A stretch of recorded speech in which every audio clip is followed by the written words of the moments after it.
So AI has made some major moves this month, and you're about to find out why. From Alexa turning into Claude AI, to Google's DeepMind AI accomplishing in minutes what used to take scientists years, and a robot that gets smarter with every move it makes, AI is moving fast. OpenAI's latest creations, like the early launch of Strawberry and the powerful GPT Next, have left everyone speechless. We're also seeing new AI tools, like Snap's AI-powered video generator and glasses, while Isaac, a learning personal robot, is raising the bar.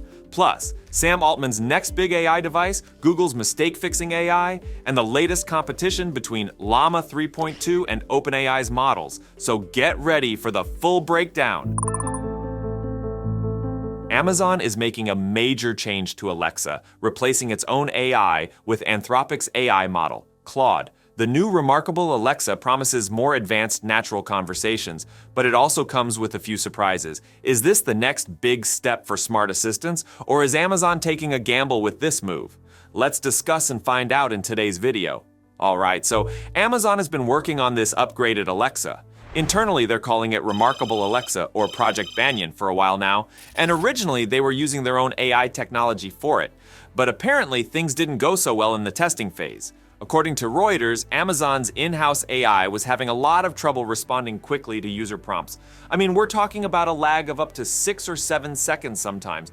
And in today's fast-paced world, where we're all used to instant responses, think ChatGPT or Google Assistant, that's just not going to cut it. So Amazon decided to switch gears and use AI models from Anthropic, a San Francisco-based AI research company that was actually founded by some ex-OpenAI folks.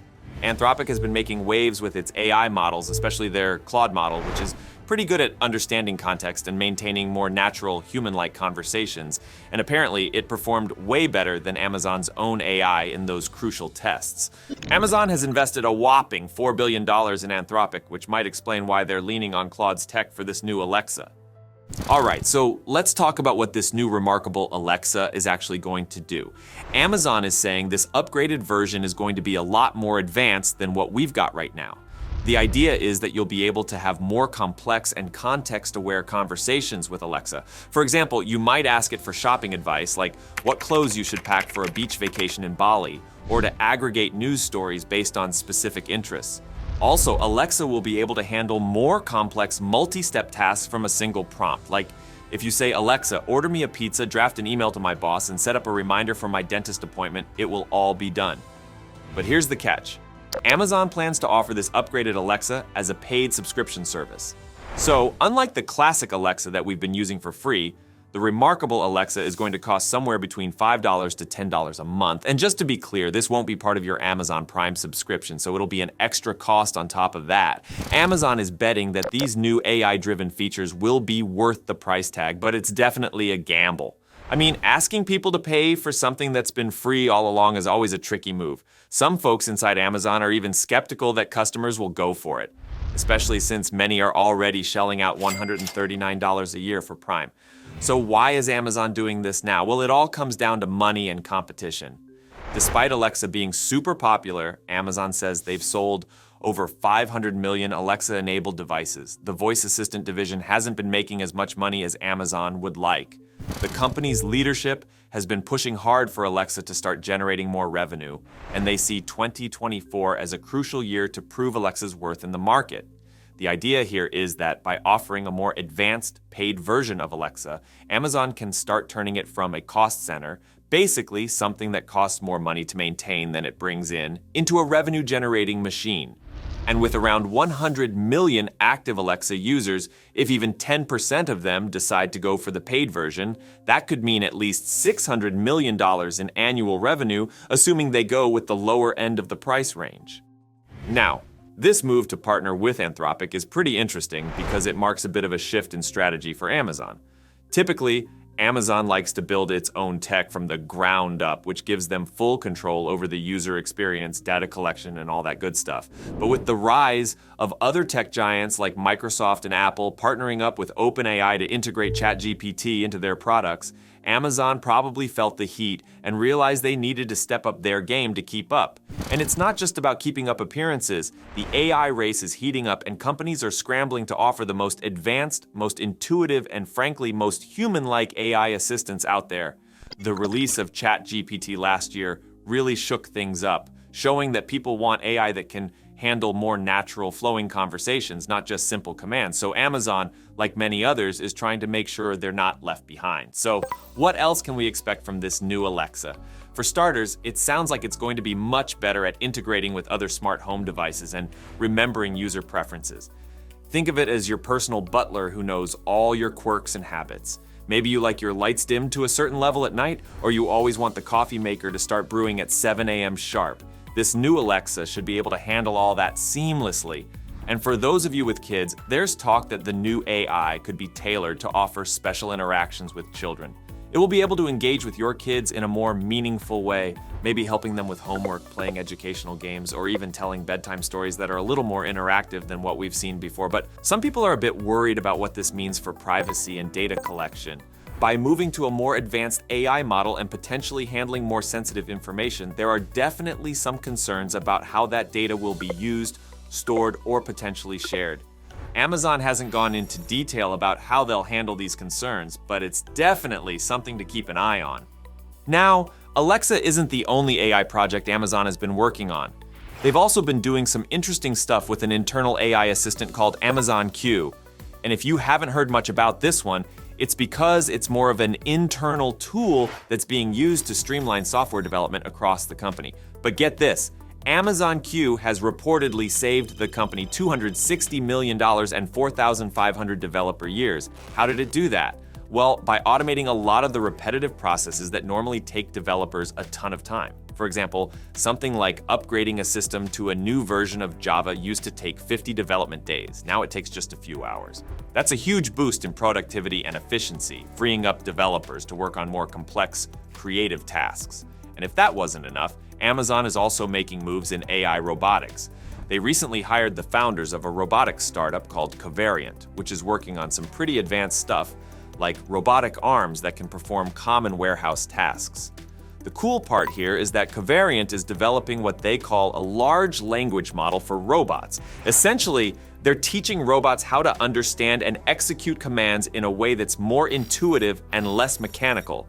Amazon's been bringing in some serious brainpower to help push this forward, including the founders of Covariant, who are now part of the Amazon team, along with about a quarter of Covariant's employees. They're integrating this tech into Amazon's existing robot fleet, which should make their warehouse operations even more efficient. So, it's clear that Amazon is doubling down on AI across the board. From improving Alexa with Anthropic's Claude AI to enhancing their internal processes with Amazon Q, and even stepping up their robotics game, it's all about leveraging AI to make their services smarter, faster, and more integrated. But it also means that we, as consumers, are going to see more AI in our everyday lives, whether that's through smarter voice assistants, more automated homes, or even just better, faster services from companies like Amazon. It's an exciting time for tech, but it's also a time to stay informed and aware of how these technologies are developing and what they mean for our privacy, our jobs, and our daily routines. So, what do you guys think? Would you be willing to pay extra for a more advanced version of Alexa? Or do you think Amazon should just keep it free and find other ways to monetize it? What if AI could not only predict how proteins interact, but actually create new ones to fight diseases like C19 or cancer?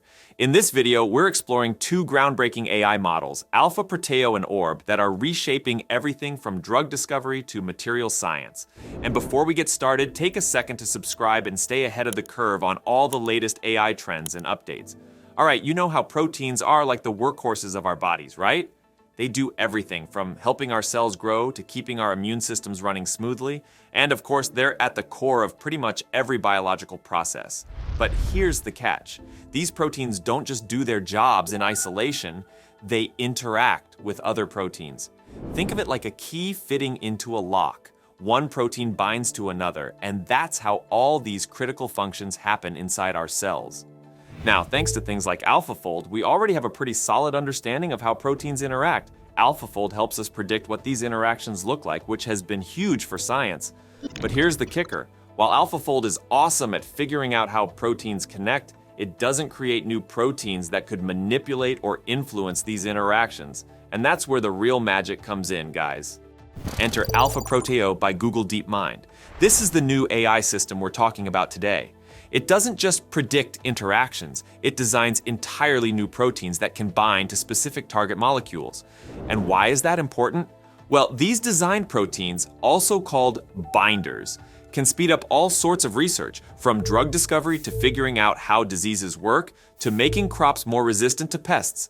Now let's break this down. When you want to create a protein that binds tightly to a target, like say a virus protein that causes C19, it's not easy. Traditional methods are super slow. You have to create binders in the lab, test them, optimize them, then test them again. It's like an endless cycle of trial and error, which, as you can guess, takes forever. But with AlphaProteo, we're talking about a major shortcut. This AI system has been trained on a ton of protein data. We're talking about data from the Protein Data Bank and more than 100 million predicted structures from AlphaFold. So yeah, it's learned a thing or two about how proteins interact. Now, if you give AlphaProteo the structure of a target protein and tell it where you want the protein to bind, it can design a binder protein that fits that target almost perfectly. That's like handing it the blueprint for a lock and having it design the perfect key. And it works on all kinds of proteins. Cancer-related proteins, proteins from viruses like SARS-CoV-2, yes, the one involved in the lockdown era, the C19, and even proteins tied to autoimmune diseases. So far, the results are pretty mind-blowing. In fact, AlphaProteo generated binders for 7 different target proteins, and here's the kicker. They tested these proteins in the lab, and the AI-designed binders worked like a charm. I'm talking about 300 to 300 times better binding strengths than the best existing methods. Insane, right? For example, let's take VEGF-A, which is a protein linked to cancer and diabetes complications. For the first time ever, an AI system, AlphaProteo, designed a protein binder that successfully binds to VEGF-A. That alone is a huge milestone, and it's not just one-off successes. Let's take another protein, BHRF1, which is a viral protein.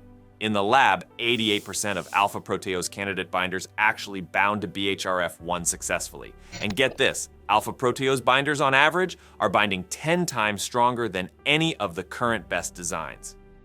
Now, one of the most hyped targets was the SARS-CoV-2 spike protein, the very same spike that helps the virus get into our cells. And yeah, AlphaProteo nailed it. Not only did it design binders for this spike protein, but those binders were tested by some top research groups like the Francis Crick Institute, and they confirmed the binders were legit. These binders even managed to block the virus and some of its variants from infecting cells. So we're looking at something that could potentially help in virus prevention. Now, obviously this tech isn't perfect yet. For example, AlphaProteo couldn't design a successful binder for TNF-A, which is a protein associated with autoimmune diseases like rheumatoid arthritis. But to be fair, TNF-A is known to be a beast in terms of difficulty. The team picked it on purpose to test the limits of the system, so it's not all bad news. In fact, it's a sign that they're pushing the system to improve. And while strong binding is critical, it's just the first step in using these proteins for real-world applications, like drug design. There's still a ton of bioengineering work to do, but AlphaProteo has already knocked out one of the toughest parts.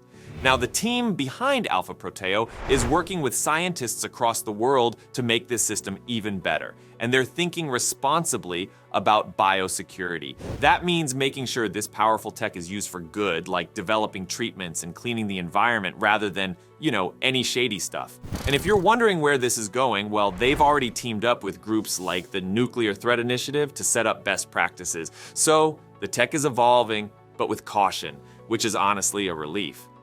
Looking ahead, they're also exploring drug design applications with a company called Isomorphic Labs, and they're actively working on improving the algorithms to make the system even stronger and more versatile. And they're not just doing this in a vacuum. They're collaborating with experts in machine learning, biochemistry, and structural biology. So the future of protein design, yeah, it's looking pretty exciting. All right, now, there is another thing I'm seriously hyped about, and it's actually a massive breakthrough in AI and material science. We're talking about Orb, the latest and greatest AI model for simulating advanced materials. It's open source, it's blazing fast, and it's leaving big names like Google and Microsoft in the dust. If you're into AI, energy, or just cutting-edge tech, you're gonna love this. So let me break it down for you. Imagine you're a scientist working on materials for, say, better batteries or solar panels, things that are crucial for the energy transition, right? Well, here's the thing. To design these super efficient materials, you need to know exactly what's happening at the atomic level. We're talking about how atoms and molecules are interacting, what makes certain materials conduct energy better, or how you can tweak them to be more efficient. But, and this is the tricky part, actually seeing or simulating what's happening inside these materials is insanely hard. Traditional methods for simulating this stuff, they're slow, costly, and often involve simplifying things so much that you're not even getting an accurate picture. It's like trying to watch a 4K movie on dial-up internet. It's just not happening. And that's where AI comes in, giving us a new way to look at these materials with way more detail without waiting forever. This brings us to Orb, the model we're talking about today. Built by a company called Orbital, Orb is designed to simulate materials at the atomic level faster and more accurately than anything else out there right now. And get this, it's based on a bigger AI model they've been working on internally called Linus. So basically, they've been fine-tuning this thing for a while now, and it's paying off in a huge way. Now, Orb isn't just faster than the competition, it's 5 times faster than the best alternatives for large-scale simulations. That's a huge leap forward. And we're not just talking about beating random models either. Orb is outperforming Google's and Microsoft's models when it comes to accuracy and speed. And here's where things get even more exciting. They've open-sourced it. Yup. It's free for non-commercial uses and startups, so anyone looking to develop new materials can jump in and use this tech. You can even go to their GitHub right now and check out the full technical breakdown. Now, let me pause here for a second to explain why this is so important. We're in the middle of a massive shift toward renewable energy, and materials are at the heart of that.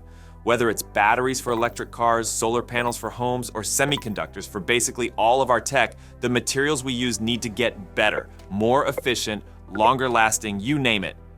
And the faster we can simulate and design these materials, the faster we can make them a reality. Orb is a tool that's going to accelerate that process in a big way. Now, if you're wondering how Orb came to be, it all ties back to this foundation model I mentioned earlier, Linus. The team at Orbital has been training and refining Linus from the ground up. Orb is like Linus on steroids, specifically fine-tuned for advanced material simulations. They've got a whole blog explaining the key elements if you want to dive into the technical side, and they've got even more info coming soon. So yeah, this isn't some random new AI model, it's been a long time coming. And can we just take a second to appreciate the team behind this? This isn't some massive tech giant with endless resources. We're talking about a small, tight-knit group that's competing with the biggest names in AI, Google, Microsoft, and so on.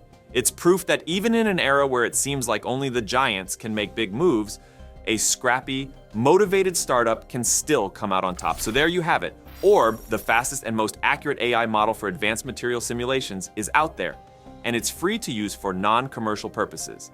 I can't wait to see where this goes. As always, drop your thoughts in the comments. Are you as excited about this as I am? Powered by advanced AI and learning from every move, this machine is built to handle everything, from heavy lifting to intricate tasks. Its ability to adapt in real time is reshaping how industries operate, making work smoother and smarter. All right, let's talk about the real power behind the Pudu D7, a service robot that's been designed with purpose and practicality in mind. It's a semi-humanoid robot, which means it's not built to look fully human, but it borrows some useful features from humanoid designs. This robot is all about efficiency, adaptability, and intelligence, something that's going to be increasingly common as automation becomes more embedded in industries like retail, hospitality, and healthcare. The Pudu D7 stands at 1.65 meters or 5'4" tall and weighs about 45 kilograms, around 100 pounds. The key to its design is in its upper body, which resembles a human torso and arms, and a wheeled base for movement. It's important to mention that these wheels aren't just for show. They allow the robot to move in any direction with high precision. That omnidirectional base ensures the D7 can navigate even in complex environments where space is tight, like busy kitchens or hospital corridors. The speed tops out at 2 meters per second, or roughly 7.2 kilometers per hour. This allows it to keep pace with the flow of human activity in places like restaurants or public areas without being too slow or too disruptive. One of the most notable features of the Pudu D7 is its arms. Each arm is equipped with 30 degrees of freedom, providing a lot of flexibility in terms of movement. That's crucial for handling a variety of tasks. The arms themselves are about 65 centimeters long, which might not sound like much, but this is just enough to get the job done in most service settings. What's even more interesting is that these arms aren't static. Depending on the task at hand, they can be outfitted with different attachments, including human-like hands. In its most advanced configuration, the robot can have 20 degrees of freedom in its humanoid hands, which brings a great deal of dexterity to tasks like picking up items or interacting with objects in a way that most simple robots cannot. What sets the semi-humanoid robot apart from standard service robots is the level of intelligence packed inside. Pudu Robotics has embedded a multi-layered intelligence system into the D7. It combines data-driven intelligence with advanced AI models, which allows it to handle complex scenarios. Let's take a moment to consider what this really means. Instead of just following pre-programmed instructions, the D7 learns and improves over time. Each interaction it has, whether it's serving a meal in a restaurant or transporting goods in a hospital, is logged and used to refine its decision-making process. The robot not only understands its environment, but adapts to it, becoming smarter as it goes along. Pudu Robotics developed this system with a clear focus on practical use in real-world environments. Take a retail space, for example. Specialized robots might be great at stocking shelves or greeting customers, but they can't adapt to unexpected situations very well. The Pudu D7, however, is designed to fill that gap. It bridges the space between those simple, task-specific robots and full humanoid robots, which are still incredibly expensive and tricky to implement. In that sense, it hits the sweet spot, offering a good amount of adaptability without the high costs associated with creating a fully humanoid machine. The arms of the D7 can lift 10 kilograms each, meaning it's built to handle some significant weight without compromising on precision. With a precision of up to 0.1 millimeters, it can perform tasks that require accuracy, such as picking up fragile items or manipulating small objects. That kind of precision is crucial for environments where errors can be costly or dangerous, such as in healthcare or industrial settings. This robot isn't just built for basic service jobs. It's equipped to handle complex tasks like operating elevators or sorting through goods. Its design is aimed at industries where human-robot interaction is essential, which is why it's being deployed in settings like hospitals and restaurants, where the ability to communicate with people and execute tasks reliably is paramount. And because it runs on a battery that exceeds 1 kilowatt hour, it's able to operate for more than 8 hours straight. This extended battery life is essential for environments like hospitals, where a robot may need to be running around the clock without frequent downtime for charging. Another technical edge the D7 has is its high-level and low-level control planning. This is where the intelligence system really shines. High-level planning takes care of strategic tasks, like figuring out the best way to approach a customer or transport an item. Low-level planning, on the other hand, handles the real-time actions, like adjusting its grip on an object or ensuring it avoids obstacles as it moves through a crowded space. This hierarchical system allows the robot to act on both broad strategic tasks and detailed real-time commands. That's what makes it particularly powerful in environments where things can change quickly and the robot needs to adapt on the fly. The D7's mobility is another key selling point. Its wheels aren't just for smooth, linear movement. They allow the robot to move 360 degrees in any direction. This means the D7 can make quick adjustments without having to physically turn its body, making it incredibly nimble in confined spaces. It's also built to handle slopes up to 10 degrees, which adds to its versatility. Whether it's moving through a flat kitchen floor or navigating a ramp, this robot maintains stability and balance. Pudu Robotics has been deploying service robots for a while now, with over 80,000 units already shipped out to industries like hospitality, retail, and healthcare. Their robots are known for performing specialized tasks, like food delivery or cleaning, but the Pudu D7 represents a leap into more adaptable, human-like interactions. This marks a significant shift in how we think about service robots.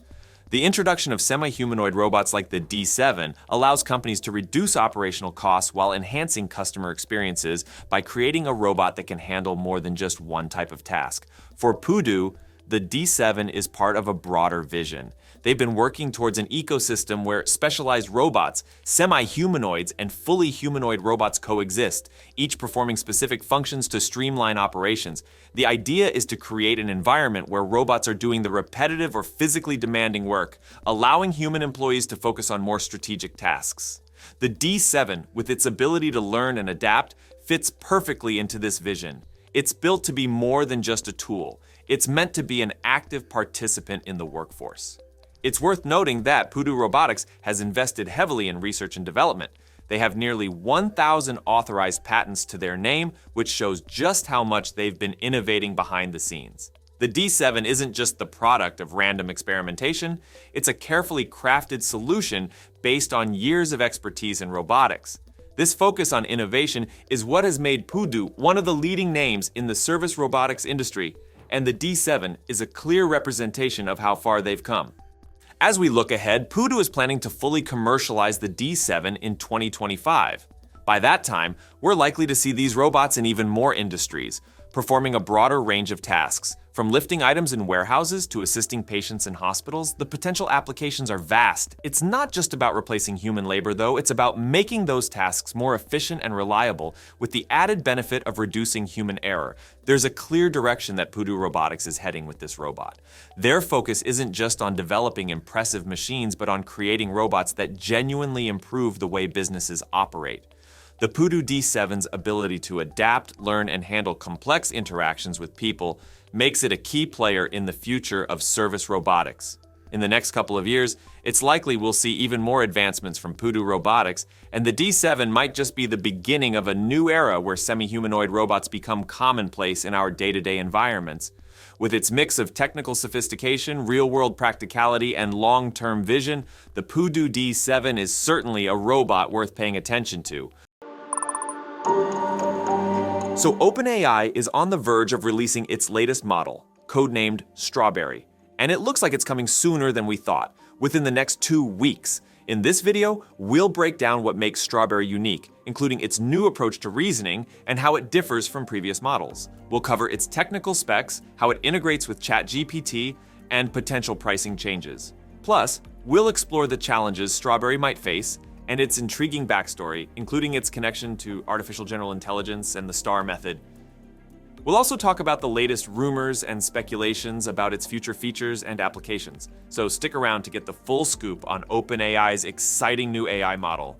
To kick things off, let's unpack what Strawberry is all about. It's OpenAI's newest AI model, and it's designed to bring a new level of reasoning and problem solving to the table. Originally slated for a fall release, this model is now set to launch ahead of schedule, and the tech community is buzzing with anticipation. Unlike its predecessors, Strawberry is not just about generating answers quickly. It's built to focus heavily on reasoning and analytical thinking. While previous models like GPT-4 and GPT-4o are known for their rapid responses, Strawberry takes a more deliberate approach. It's designed to spend between 10 and 20 seconds processing a question before delivering a response. This might sound slow, but the idea is that this extra time allows for more accurate and thoughtful answers, especially for complex problems. But why would an AI model purposely take longer to respond? The reason is pretty intriguing. By taking its time, Strawberry aims to reduce the chance of errors and improve the quality of its responses. For tasks that involve multi-step reasoning, like solving intricate math problems, generating detailed business plans, or even programming, this approach could significantly enhance performance.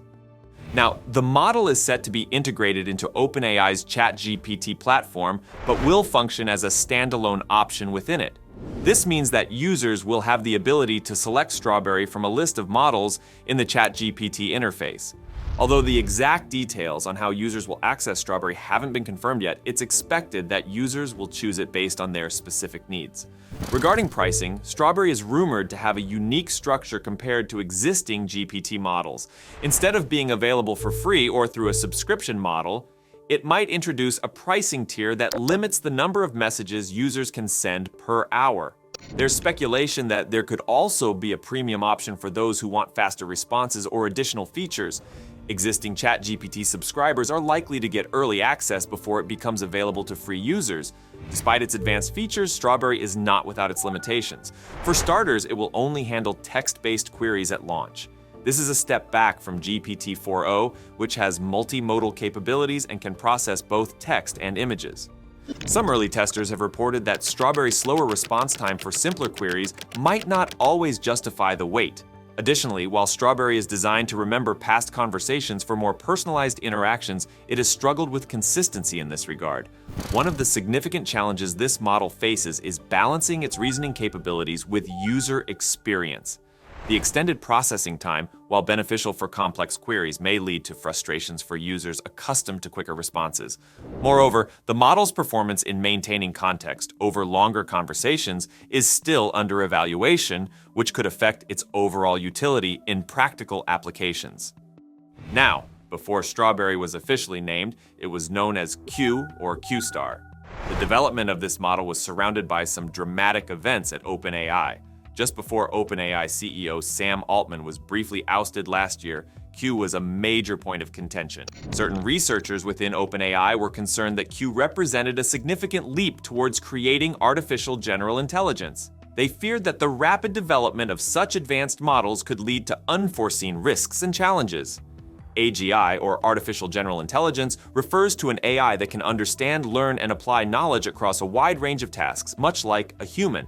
The concept of AGI raises both excitement and concern because, while it promises tremendous advancements, it also comes with potential risks. There's speculation that AGI could evolve in unpredictable ways, potentially leading to scenarios reminiscent of science fiction, like Skynet from the Terminator movies. The fear is that if AGI systems become too advanced too quickly, they could result in unintended consequences. Now, one of the key features of Strawberry is its use of what's known as System 2 thinking. This concept, introduced by psychologist Daniel Kahneman in his book Thinking, Fast and Slow, describes a slow, deliberate mode of thinking. It contrasts with System 1 thinking, which is fast, intuitive, and often emotional. Strawberry's approach to processing information aligns with System 2, aiming for thorough analysis and reasoning before providing a response. This method is intended to enhance accuracy and reduce errors, particularly in tasks that require a deeper level of thought. Okay, now there's a notable connection between Strawberry and a concept known as STAR, or self-taught reasoner. STAR is a method designed to improve the reasoning abilities of AI models through a process of iterative learning and self-improvement. The core idea behind STAR is to use a small set of examples that demonstrate step-by-step reasoning and then apply this knowledge to a larger data set. Here's how STAR works. It starts by using a small set of examples that clearly demonstrate step-by-step reasoning. The model then applies this foundational knowledge to a much larger data set. This process begins with generating rationales for a broader range of questions. Next, these rationales are carefully filtered to ensure accuracy, keeping only those that lead to correct answers. The model is then fine-tuned based on these refined rationales, enhancing its ability to produce accurate responses. This iterative process repeats, allowing the AI to learn from its own reasoning and progressively improve over time. There's also an optional step called rationalization, where if the model answers a question incorrectly, it's given hints and asked to generate a correct rationale. This helps it learn from its mistakes and refine its reasoning even further. The way STAR enhances reasoning through this self-learning approach might be playing a significant role in the development of Strawberry. It's likely helping Strawberry achieve its advanced reasoning capabilities, making it a more powerful and effective AI model. Now, as with any major tech release, there are plenty of rumors and speculations swirling around Strawberry. Some industry insiders are suggesting that Strawberry's advanced reasoning capabilities might be just the beginning. There are whispers about potential features and updates that could come post-launch. For example, some believe that future iterations of Strawberry might include multimodal capabilities, allowing it to process not just text, but also images, audio, and possibly even video. There's also speculation about the potential integration of Strawberry with other AI models. Some sources hint that OpenAI might be working on combining Strawberry with other projects like Orion to create even more powerful and versatile AI systems. Orion, which has been in development alongside Strawberry, is rumored to be a next-generation language model with synthetic data derived from Strawberry's capabilities. Okay, now training a model like Strawberry involves significant investment. For context, training GPT-4 reportedly cost over $100 million. As AI models become more advanced and complex, the costs associated with their development are skyrocketing. Some estimates suggest that future models could cost hundreds of millions or even billions of dollars to train. This raises important questions about the sustainability and return on investment for AI companies. As the industry moves forward, there will be increasing pressure to demonstrate the practical value and impact of these high-cost models. OpenAI, in particular, will need to balance the investment in cutting-edge technology with tangible benefits for users and businesses. Strawberry is clearly a big step forward in the quest for smarter and more advanced AI systems. Whether it will live up to the hype remains to be seen, but it's clear that OpenAI is aiming high with this. In our recent video, we talked about OpenAI's work on their next big AI model, which was initially codenamed Orion. If you remember, we've been following this project closely, but now we've got some fresh news to share. The latest information reveals that Orion is now officially called GPT Next, and it's going to be a massive leap forward. They announced that GPT Next will be 100 times more powerful than GPT-4, which is not just a small upgrade, it's a huge leap forward in terms of capability and performance. This information came to light during the KDDI Summit 2024 in Japan. Tadao Nagasaki, who's the CEO of OpenAI Japan, made a pretty big announcement there.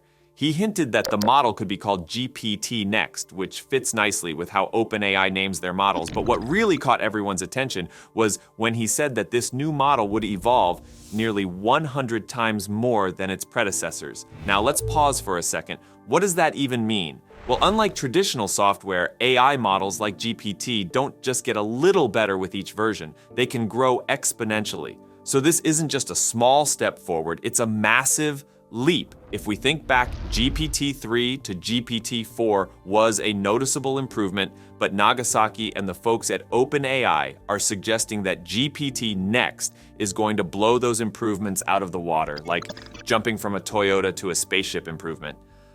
Now, there's also some cool tech stuff happening in the background that makes all this possible. The new model is going to be trained using data produced by another model called Strawberry. I talked about Strawberry in a recent video as well, but if you haven't heard about it yet, it's a super smart model that's great at generating high-quality data, especially for complex areas like math and programming. This is crucial because the quality of data you feed into an AI model directly impacts how good it becomes. But here's the catch. There's a fine line here. Researchers have found that if you train a model on too much synthetic data, like the stuff Strawberry generates, the model's performance can actually start to degrade. So OpenAI has to find that perfect balance where they can use synthetic data to make Orion or GPT Next super powerful without overdoing it. Now, this new model will handle text, images, and, for the first time, video inputs and outputs. You'll be able to upload a video and it can summarize or analyze the content directly. This video capability would be a major upgrade, positioning OpenAI to compete with models like Google's Gemini, which can already handle long video inputs. These advancements will provide new opportunities for ChatGPT users and developers on OpenAI's API playground. But why is OpenAI pushing so hard with this new model? Well, it's all about staying ahead of the competition. Right now, the AI field is getting crowded.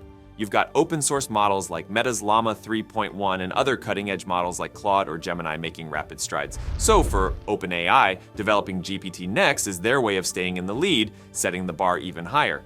Now during the same summit, Nagasaki showed a graphic that really highlighted the scale of improvement. It compared GPT-3, GPT-4, and GPT Next, and the difference was like night and day. While GPT-3 and GPT-4 were relatively close in terms of capabilities, GPT Next just towers over them both. And just to give you some perspective, this isn't just coming from OpenAI Japan.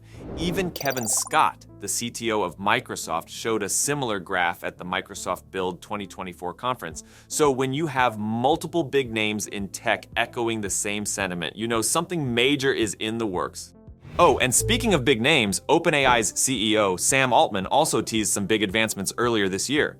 He mentioned that GPT-5, or possibly GPT Next, is going to be much smarter than GPT-4. I know, right?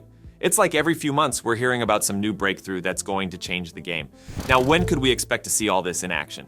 From what we've heard, it looks like GPT Next, or whatever it ends up being called, is slated for release in 2024, so it's not too far off, and I have a feeling it's going to be worth the wait. So with 100 times the computational power, new multimodal features, and all this advanced tech behind it, GPT Next could take AI to a whole new level, making it more powerful and versatile than anything we've seen before.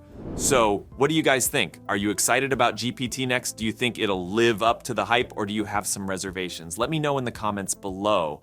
Now let's talk about some other major AI news that I think is even more exciting than the GPT Next update because of its massive potential. It's called Project Sid, and it's a real game changer in the AI world. Now this is the first attempt to create a full-fledged AI agent civilization. We're talking about over 1,000 AI agents working together, not just to communicate or solve problems, but to actually build an entire society from the ground up. Project Sid is really pushing the boundaries of what's possible with AI. And it's already making some incredible strides. To give you the scoop, Project Sid is about autonomous AI agents unleashed in a world, specifically Minecraft for now, where they operate freely, doing whatever they choose. These agents are creating something entirely new, forming governments, building economies, establishing cultures, even creating religions. It's like watching an entire civilization unfold. And the crazy part is that it's all driven by AI. And to be clear, these aren't just simple commands or pre-written scripts. The agents are coming up with all these actions and decisions on their own. What makes this even more interesting is that these agents aren't just limited to Minecraft. While they're currently set up in this game environment, they're designed to be platform agnostic.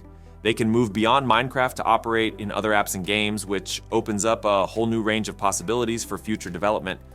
Minecraft is just the starting point, a sandbox where they're learning to interact, negotiate, and grow. And what have they been up to so far? When the agents first entered the Minecraft world, they started with nothing, but they quickly began to work together, eventually collecting over 300 different items. They didn't stop there.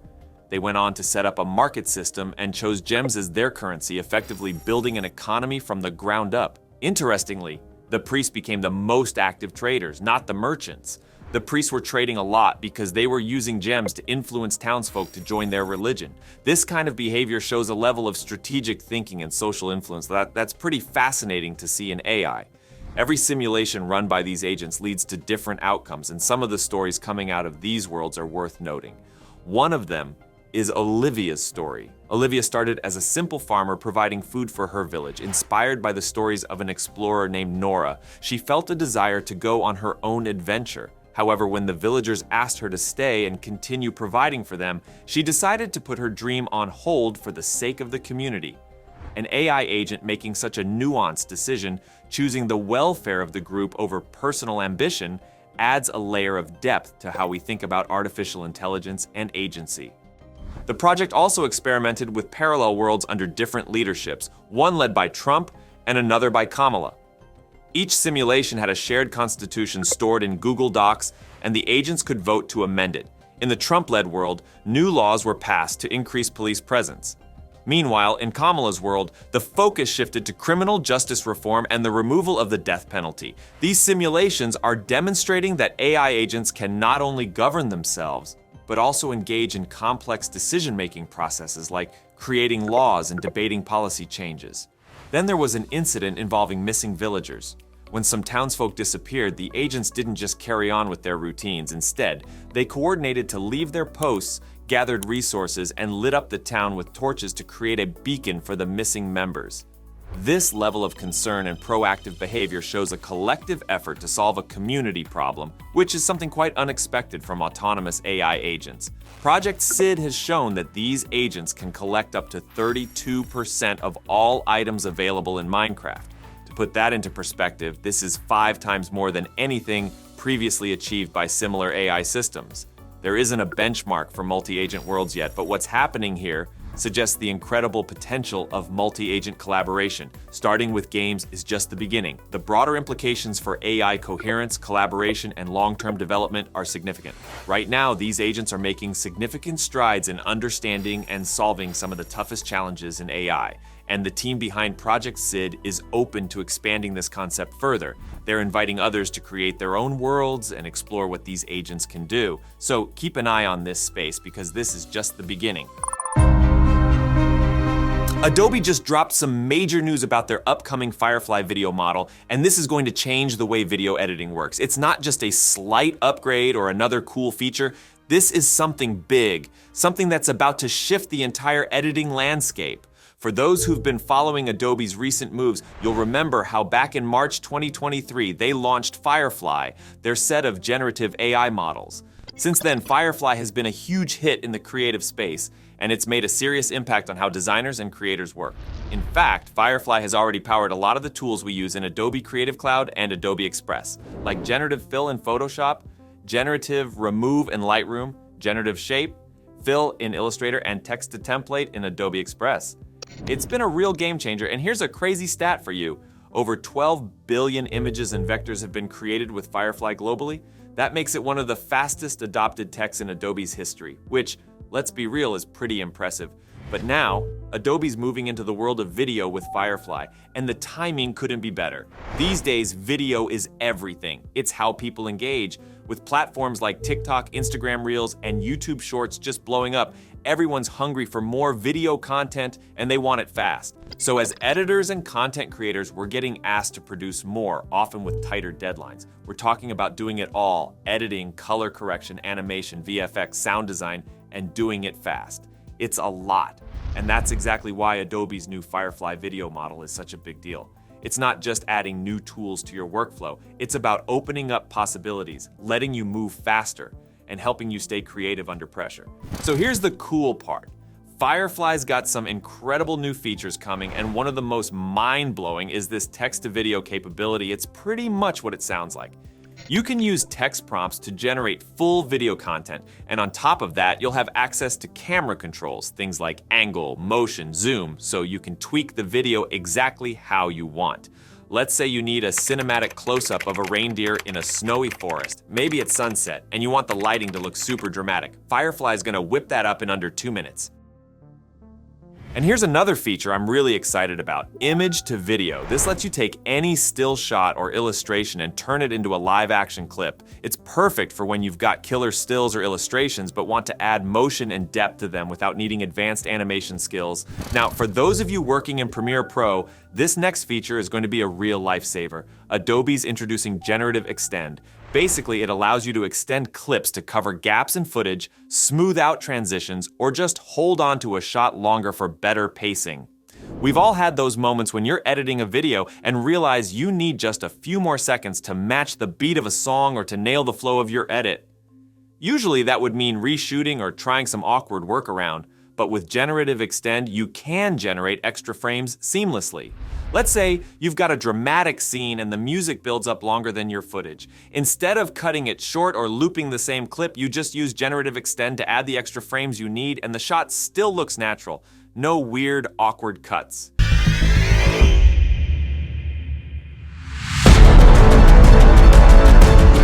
And Adobe's been really thoughtful about the ethics behind it. The Firefly video model is commercially safe, meaning it's only trained on content Adobe has permission to use. It's never using customer content or anything copyrighted without consent. So when you create with Firefly, you're not stepping on anyone's toes legally. You're not going to run into issues down the line because everything it's trained on is fair game. All right, now let's get into some practical examples because this is where it gets really interesting. One of the areas where Firefly excels is in generating videos of the natural world. Say you're working on a project and you realize you need an establishing shot of a snowy forest at sunset, but you didn't get that shot during production. Instead of scrambling to find stock footage or worse, having to go back out and shoot it yourself, you can simply generate it with Firefly. You could type something like, "Drone shot going between the trees of a snowy forest at sunset golden hour." The lighting is cinematic and gorgeous and soft and sun-kissed with golden backlight and dreamy bokeh and lens flares. The color grade is cinematic and magical. And just like that, within minutes, the model hands you a high-quality video clip that fits right into your project. If you're working on a scene and need atmospheric elements like fire, smoke, dust, or water effects, The AI can help you create those from scratch. You can generate the elements you need and then easily layer them onto your footage using tools like Premiere Pro or After Effects. For example, if you need realistic flames in a particular shot, you can create a flame overlay and then place it directly into your scene. And if you're into animation, you can ideate and create 2D or 3D animations, including stop motion or claymation style clips, without having to be a professional animator. Now, another area where Firefly really shines is in custom text effects. If you need a specific effect, like water splashing and freezing into the shape of a word, you can just describe it to the AI and it will generate the effect for you. And the camera controls, angle, motion, zoom, you name it. The level of detail you can get from Firefly is mind-blowing.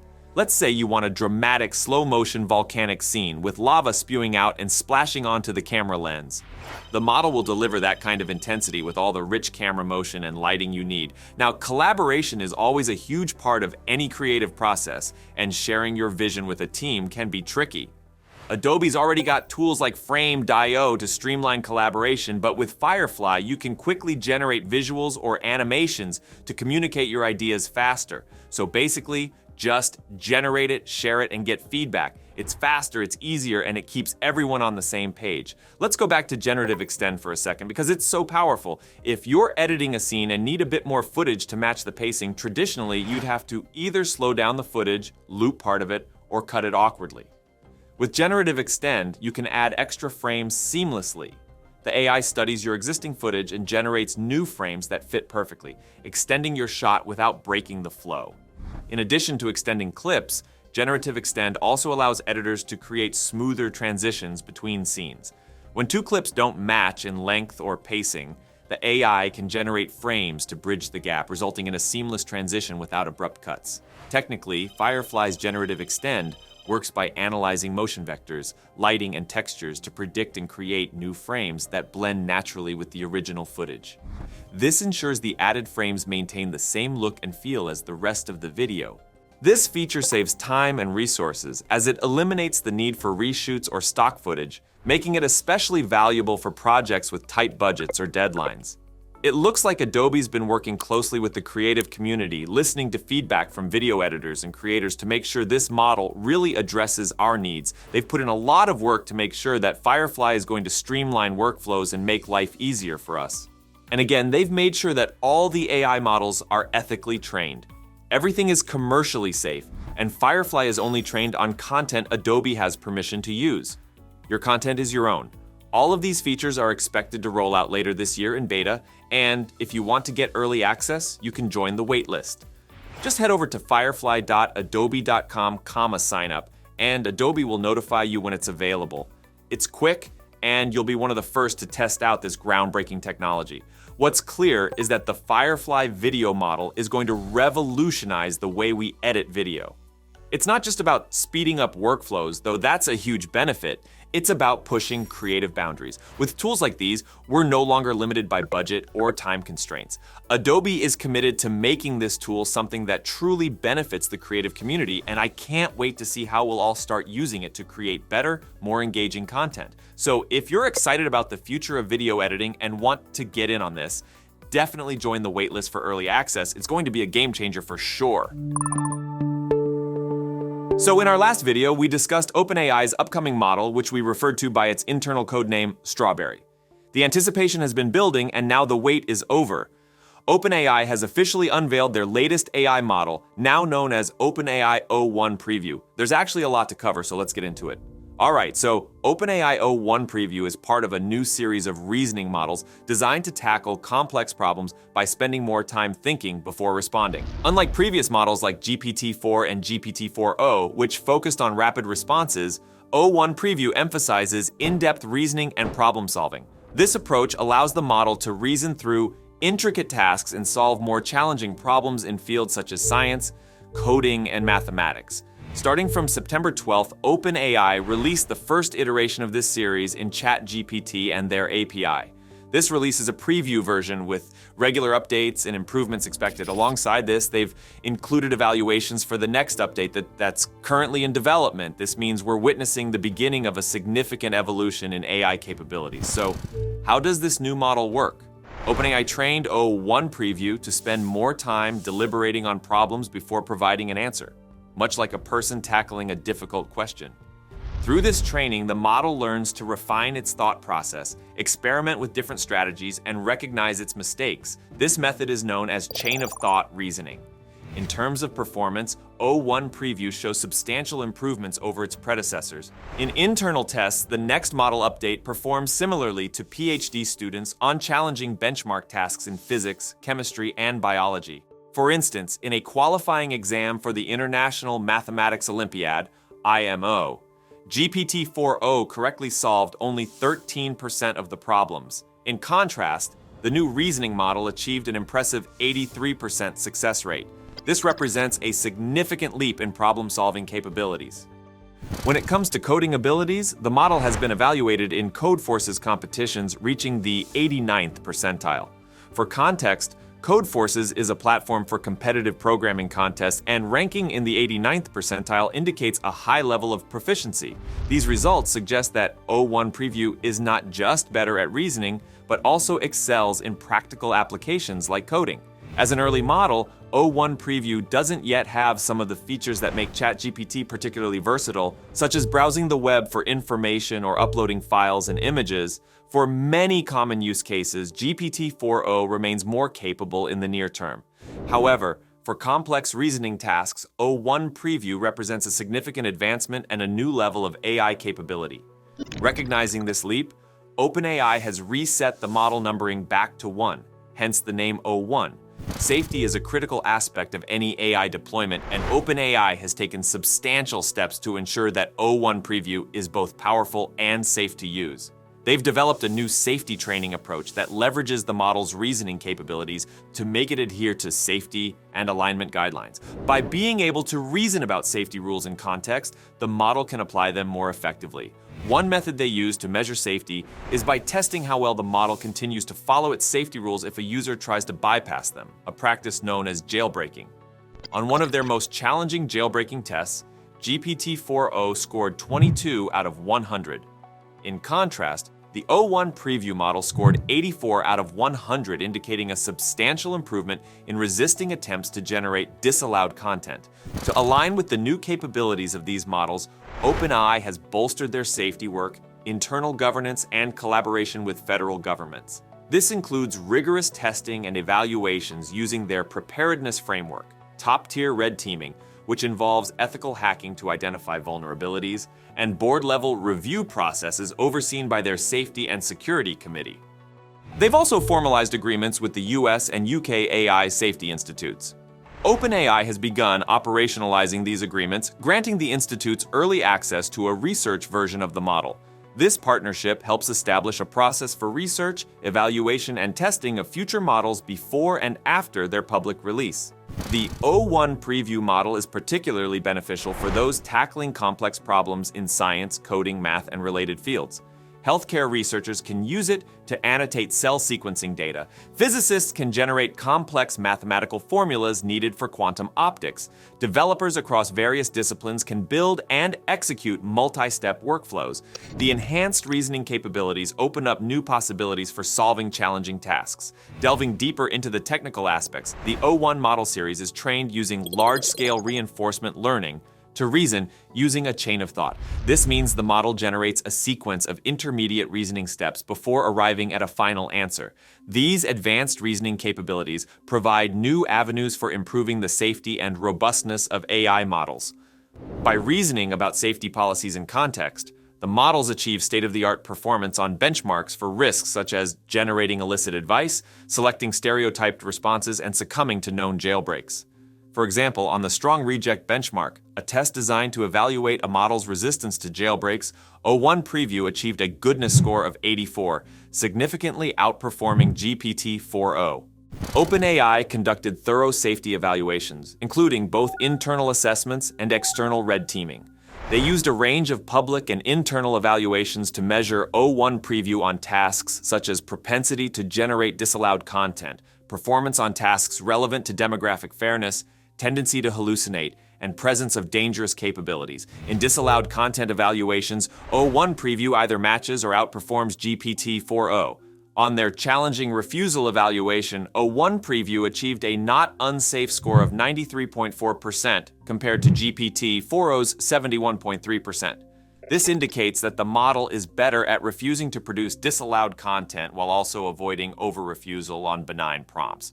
Regarding hallucinations, instances where the model generates incorrect or nonsensical information, O1 Preview shows improvement over GPT-4o. In the simple QA dataset, O1 Preview's hallucination rate was 44% compared to GPT-4o's 61%. However, anecdotal feedback suggests that O1 Preview can be more convincing when it does hallucinate, potentially increasing the risk of users trusting incorrect information. Bias evaluations were also conducted.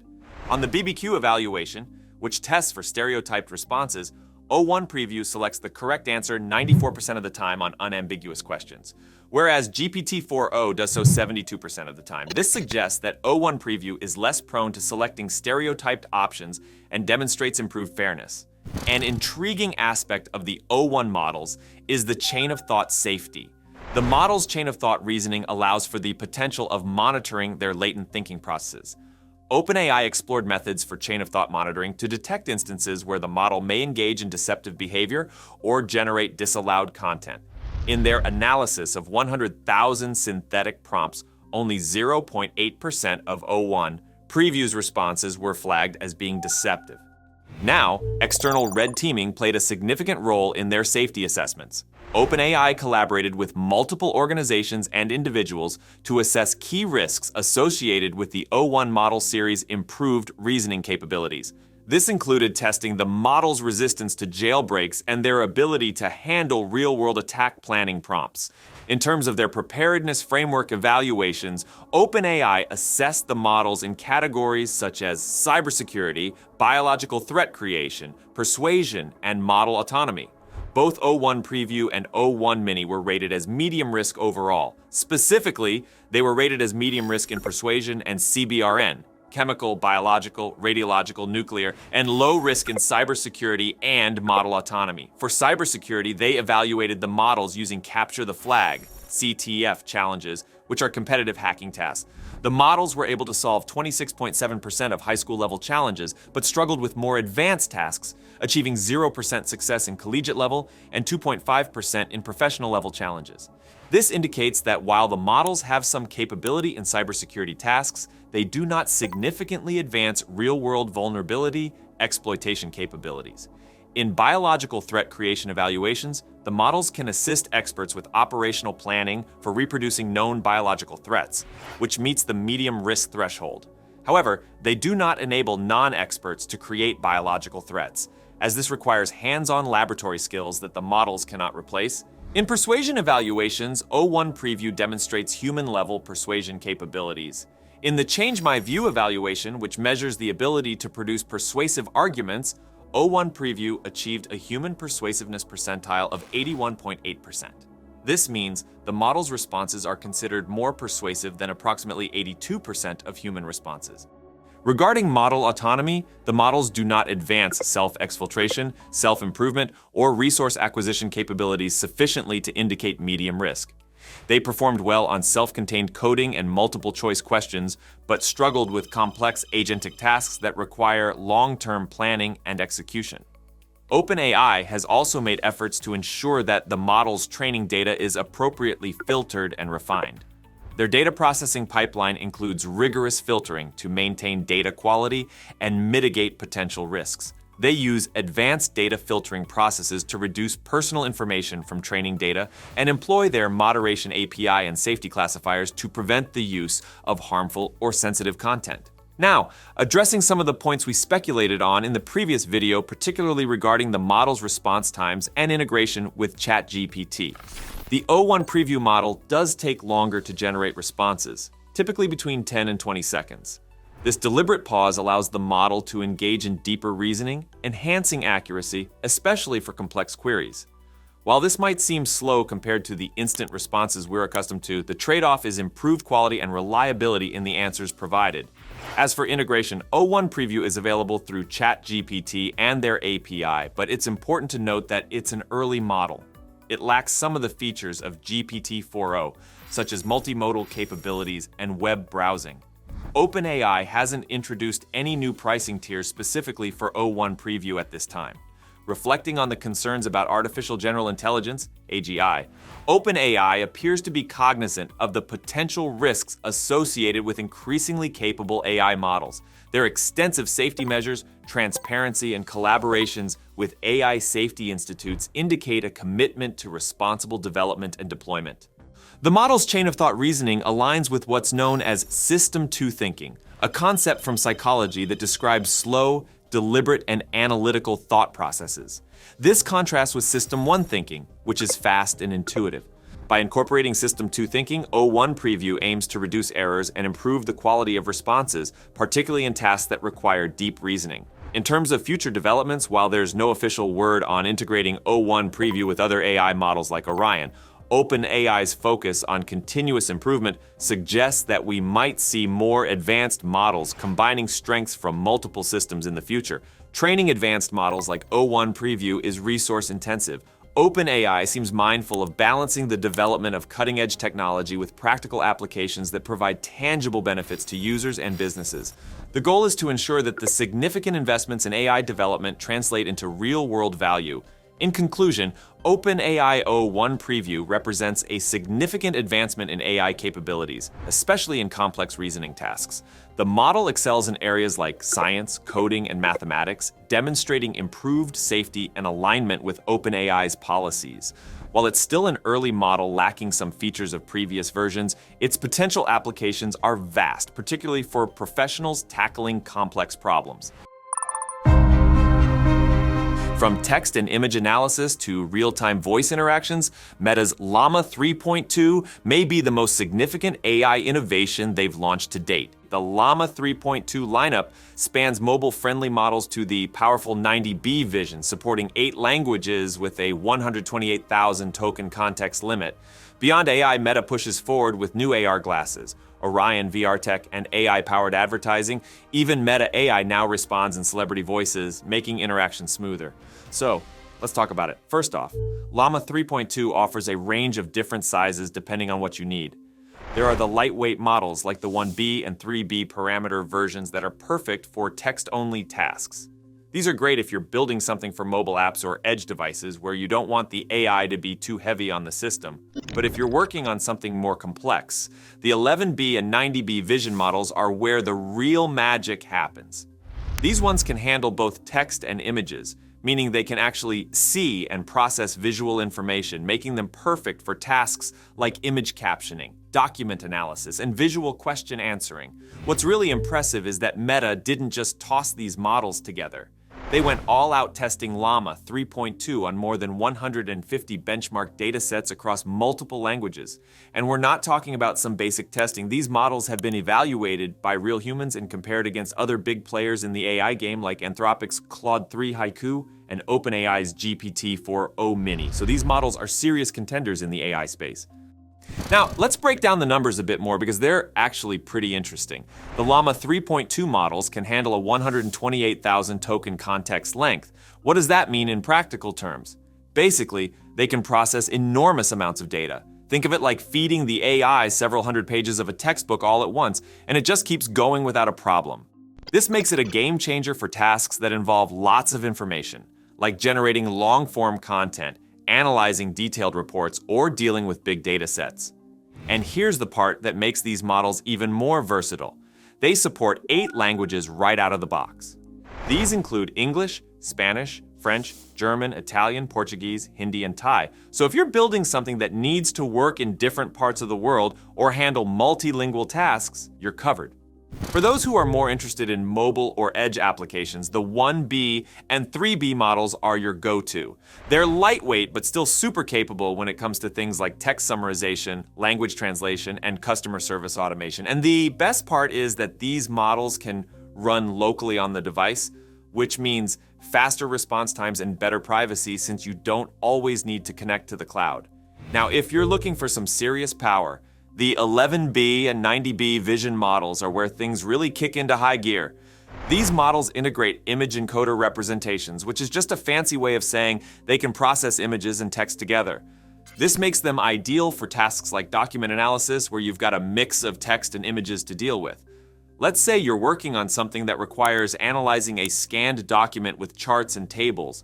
The 90B Vision model can handle that effortlessly.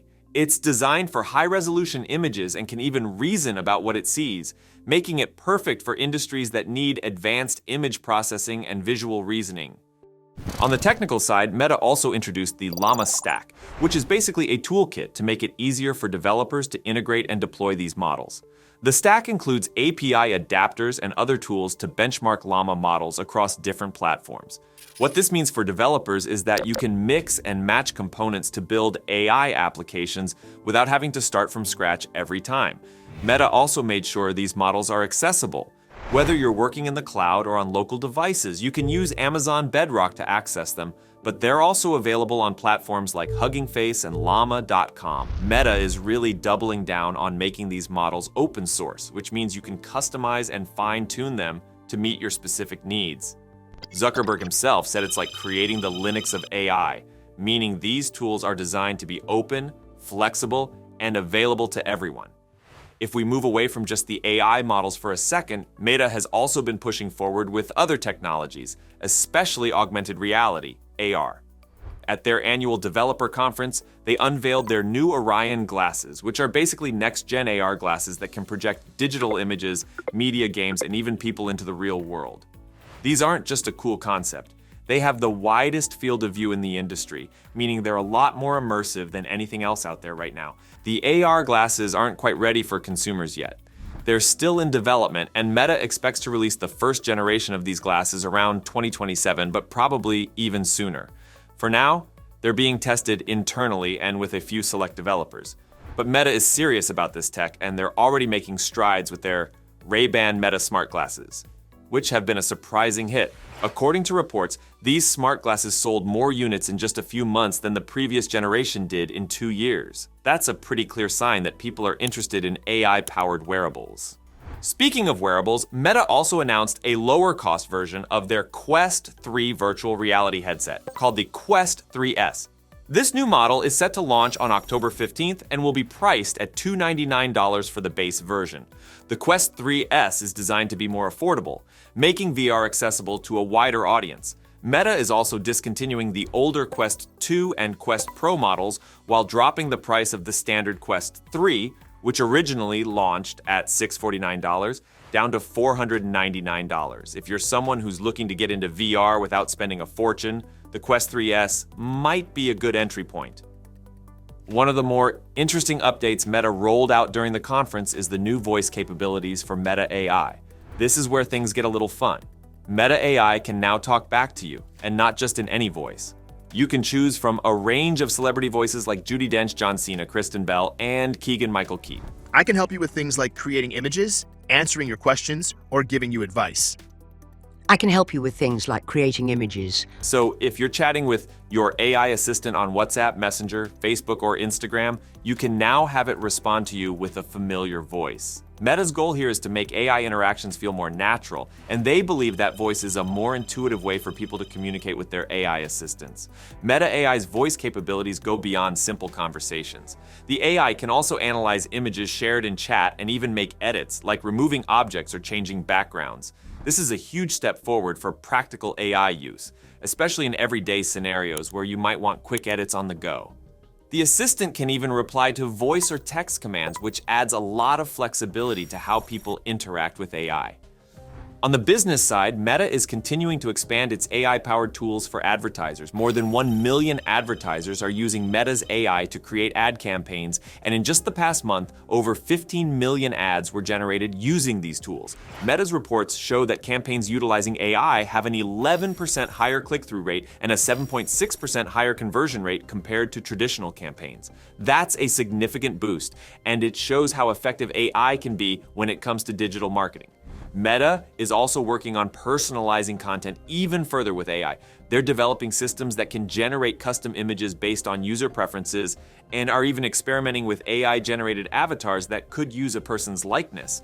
This tech could eventually allow for fully personalized content, making social media even more tailored to individual users. What if super-intelligent AI, massive prosperity, and game-changing AI hardware were just around the corner? In this video, we'll break down Sam Altman's vision for a future powered by AI, from personal AI teams and new AI device designed with Jony Ive, to OpenAI crypto scams and Sam Altman's so-called God mode of AI. Is this the dawn of a new era, or just overhyped? Let's talk about it. Sam Altman has laid out a pretty bold vision for where artificial intelligence is headed, and it's a future that could reshape everything about how we live, work, and interact with technology. He believes that superintelligence, AI that's more intelligent than humans, could be just around the corner. We're talking in just a few thousand days, roughly within the next decade, and Altman is confident it will bring what he calls massive prosperity along with it. His blog post paints a picture of a world where AI isn't just a tool, but an integral part of society, solving problems we can barely begin to imagine today. The core of Altman's vision rests on the idea that we as humans have gotten smarter and more capable. Not because of genetic evolution, but because of how society itself has grown more intelligent. Today, society operates as a form of collective intelligence, where the infrastructure is smarter than any single one of us. AI is seen as the next step in amplifying this collective intelligence. Altman envisions a future where everyone can have access to their own personal AI team. Virtual experts embedded into everyday life, helping us make decisions, solve problems, and even handle complex tasks. Think of these AIs as highly specialized assistants that work together to handle everything from coordinating medical care to optimizing educational learning for individuals. It's not about replacing people, but enhancing our abilities far beyond what we can do on our own. Altman believes AI will have the capability to tackle the hard problems, the kinds of issues that have stumped humanity for years. From advancing medical science to breakthroughs in climate change mitigation, AI will fundamentally change how problems are solved. These aren't just vague promises either. He suggests that AI could help create new scientific discoveries, improve the efficiency of industries, and lead to a global economic boost that we've never seen before. This prosperity, Altman argues, could lift everyone's quality of life to levels that seem unimaginable right now. The key is that AI isn't just another gadget or trend. It's the engine for a new era of human progress. But this isn't all about pie-in-the-sky optimism. There are real challenges ahead. One concern is infrastructure. Altman stresses that if we don't scale up our ability to compute, meaning if we don't have enough chips, data centers, and energy to power this future, AI could end up as a scarce resource, accessible only to the wealthy and powerful. This could lead to inequality or even conflicts over who controls access to AI resources. He insists that making AI abundant and affordable is essential to prevent it from becoming a tool for only the elite. There's another aspect of AI that's generating buzz lately: Altman's collaboration with Jony Ive, the former Apple design genius behind the iPhone. Together, they're working on creating a next-generation AI device that could completely change how we interact with technology. While details are still under wraps, this project is reportedly backed by Laurene Powell Jobs' Emerson Collective, with plans to raise up to $1 billion by the end of this year. The goal seems to be blending the sleek, intuitive design that Ive is famous for with the groundbreaking potential of AI. The idea is to make AI not just something we use, but something that's integrated into our lives in ways that feel almost seamless. It could be a touchscreen device or something entirely new, but the focus is on creating a more personalized, intelligent user experience. The team working on it is small but packed with talent, including people who helped design the original iPhone and Apple Watch. This combination of hardware design and AI could lead to the next big leap in consumer technology. However, Altman's utopian vision hasn't come without skepticism. There are critics out there who think he's overhyping AI's potential, comparing his claims to grand promises that lack substance. Gary Marcus, one of AI's biggest critics, has publicly picked apart Altman's blog post, calling it more of a sales pitch than a grounded analysis of what AI can really achieve. Some critics even suggest that while AI might help in certain areas, the idea of it solving all of humanity's problems and the talk about the development of space colonies feels too ambitious. They argue that while deep learning, the technology driving AI's recent breakthroughs, is indeed powerful, we're still a long way from realizing the kind of superintelligence Altman is forecasting. Interestingly, despite all this talk about AI's bright future, there have been some pretty serious security incidents that show the dangers of this tech-driven world. Just recently, Altman's own OpenAI X, formerly Twitter account, was hacked in a crypto scam where hackers promoted a fake token called OpenAI. This phishing attack tried to steal crypto wallet credentials from users, and it wasn't even the first time OpenAI-related accounts were hacked. There have been similar scams involving other high-profile OpenAI employees, including the chief scientist and a top researcher. The fact that even these top-level executives are being targeted underscores the security risks that come with this increasingly digital world, and it shows how important it is to be cautious, even as AI moves forward. At the same time, OpenAI isn't slowing down in its innovation. They're working on a new voice mode for ChatGPT, aimed at giving users more interactive, real-time, voice-based conversations with AI. It's another step toward making AI more accessible and useful in everyday situations, from asking questions to handling more complex tasks. The goal is to make AI not just a text-based assistant, but something that people can engage with on a deeper level, enhancing both accessibility and usability. Altman's perspective on the labor market is also worth noting. He acknowledges that there will be disruptions as AI continues to evolve. Some jobs will disappear, but Altman believes that society will adapt, just as it has during past technological revolutions like the shift from agriculture to industry. He's optimistic that AI will not only eliminate repetitive, mind-numbing jobs, but also create new opportunities for people to contribute in more meaningful ways. The nature of work will change, but Altman is confident we won't run out of things to do. He points out that many of the jobs we have today would have seemed pointless or impossible to people hundreds of years ago.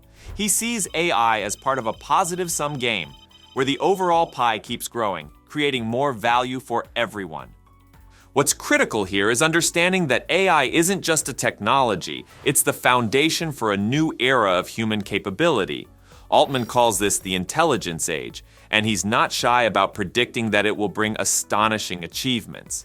He talks about fixing climate change, establishing space colonies, and unlocking all of physics, ideas that sound almost too good to be true. And yet, he believes that with nearly limitless intelligence and abundant energy, AI will help us achieve these once impossible goals. To get there, though, we need the right infrastructure. That's why so much focus is being placed on scaling up the compute resources necessary to support these AI models. Deep learning has worked exceptionally well so far, but it needs more power, more energy, more chips, more data to keep getting better. Without these resources, Altman warns, we could end up in a situation where AI is limited to those who can afford it, creating even greater divides in society. Sam Altman's latest vision of AI has even been described as him going beyond just founder mode and entering what some call God mode. In his recent post, Altman paints an almost divine picture of what AI can achieve, hyping its world-changing potential. He presents AI as the ultimate solution to humanity's problems, from climate change to space colonization, as if AI itself holds the key to all our future progress. Critics, however, see this as excessive and even warn it could backfire. Some argue that Altman's promises might invite skepticism instead of admiration, with many questioning whether we're actually heading toward a technological utopia or simply seeing another iteration of grandiose tech hype. This God mode idea raises the stakes considerably, as Altman positions AI not just as a tool, but as the driving force behind a new era of human advancement. The real question becomes whether AI can live up to these monumental expectations, or if we'll discover the limits of its promise.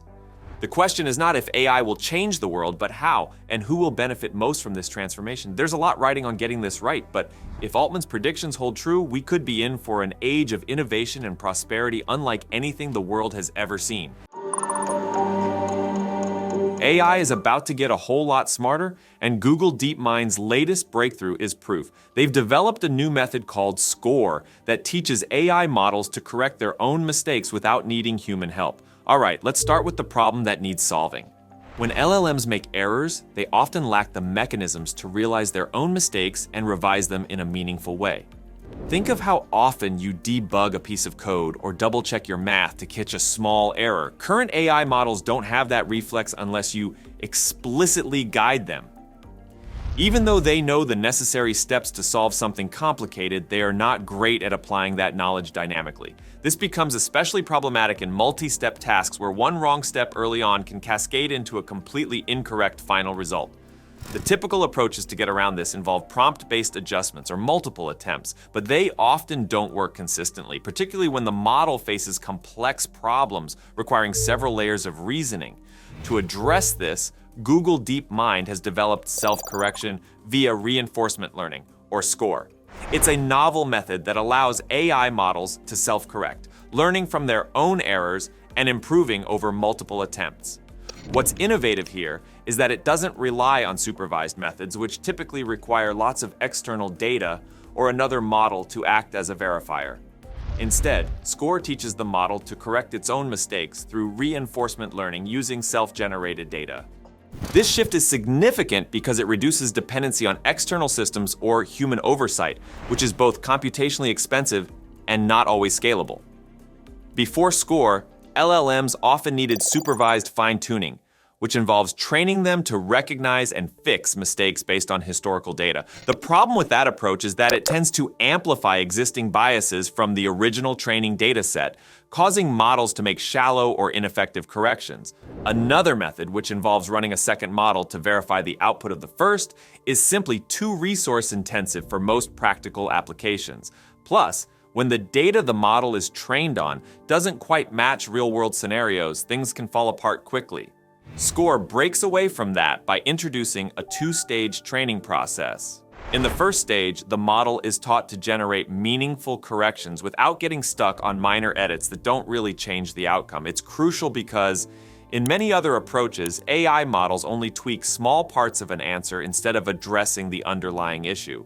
SCORE's first stage builds a robust correction strategy so that when the model identifies a problem in its response, it can make substantial changes instead of just glossing over it.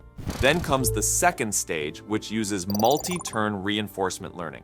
This phase rewards the model for making better corrections on each successive attempt. The idea is that with each pass, the model should learn to improve the accuracy of its response. By shaping the reward system correctly, Google DeepMind has made it so the model is rewarded for improving the overall accuracy rather than just making minimal changes. This leads to a much more efficient correction process.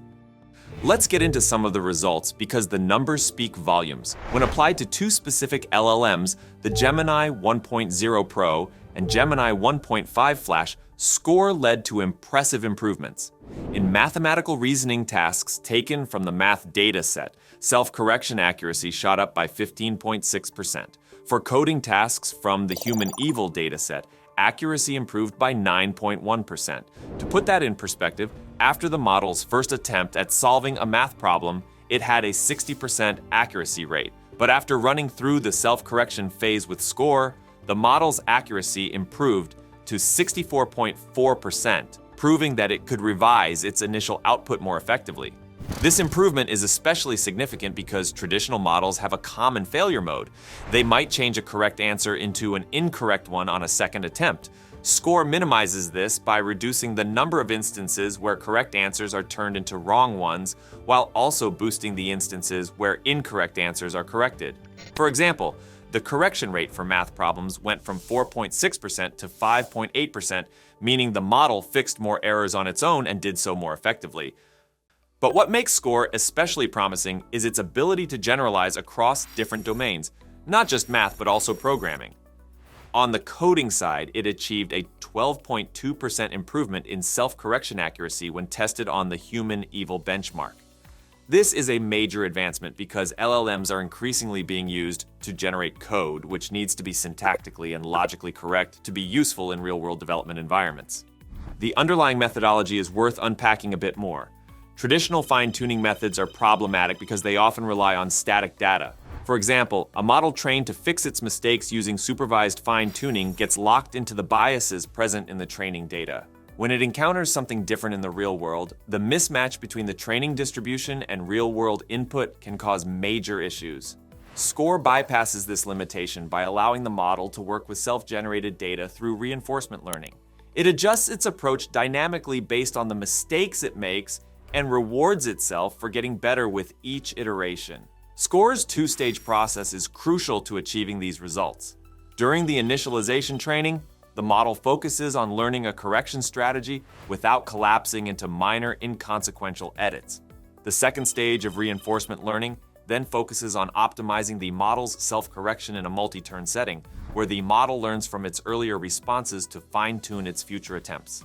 The reward system is carefully shaped to ensure the model doesn't just make small tweaks, but instead aims for higher accuracy in subsequent corrections.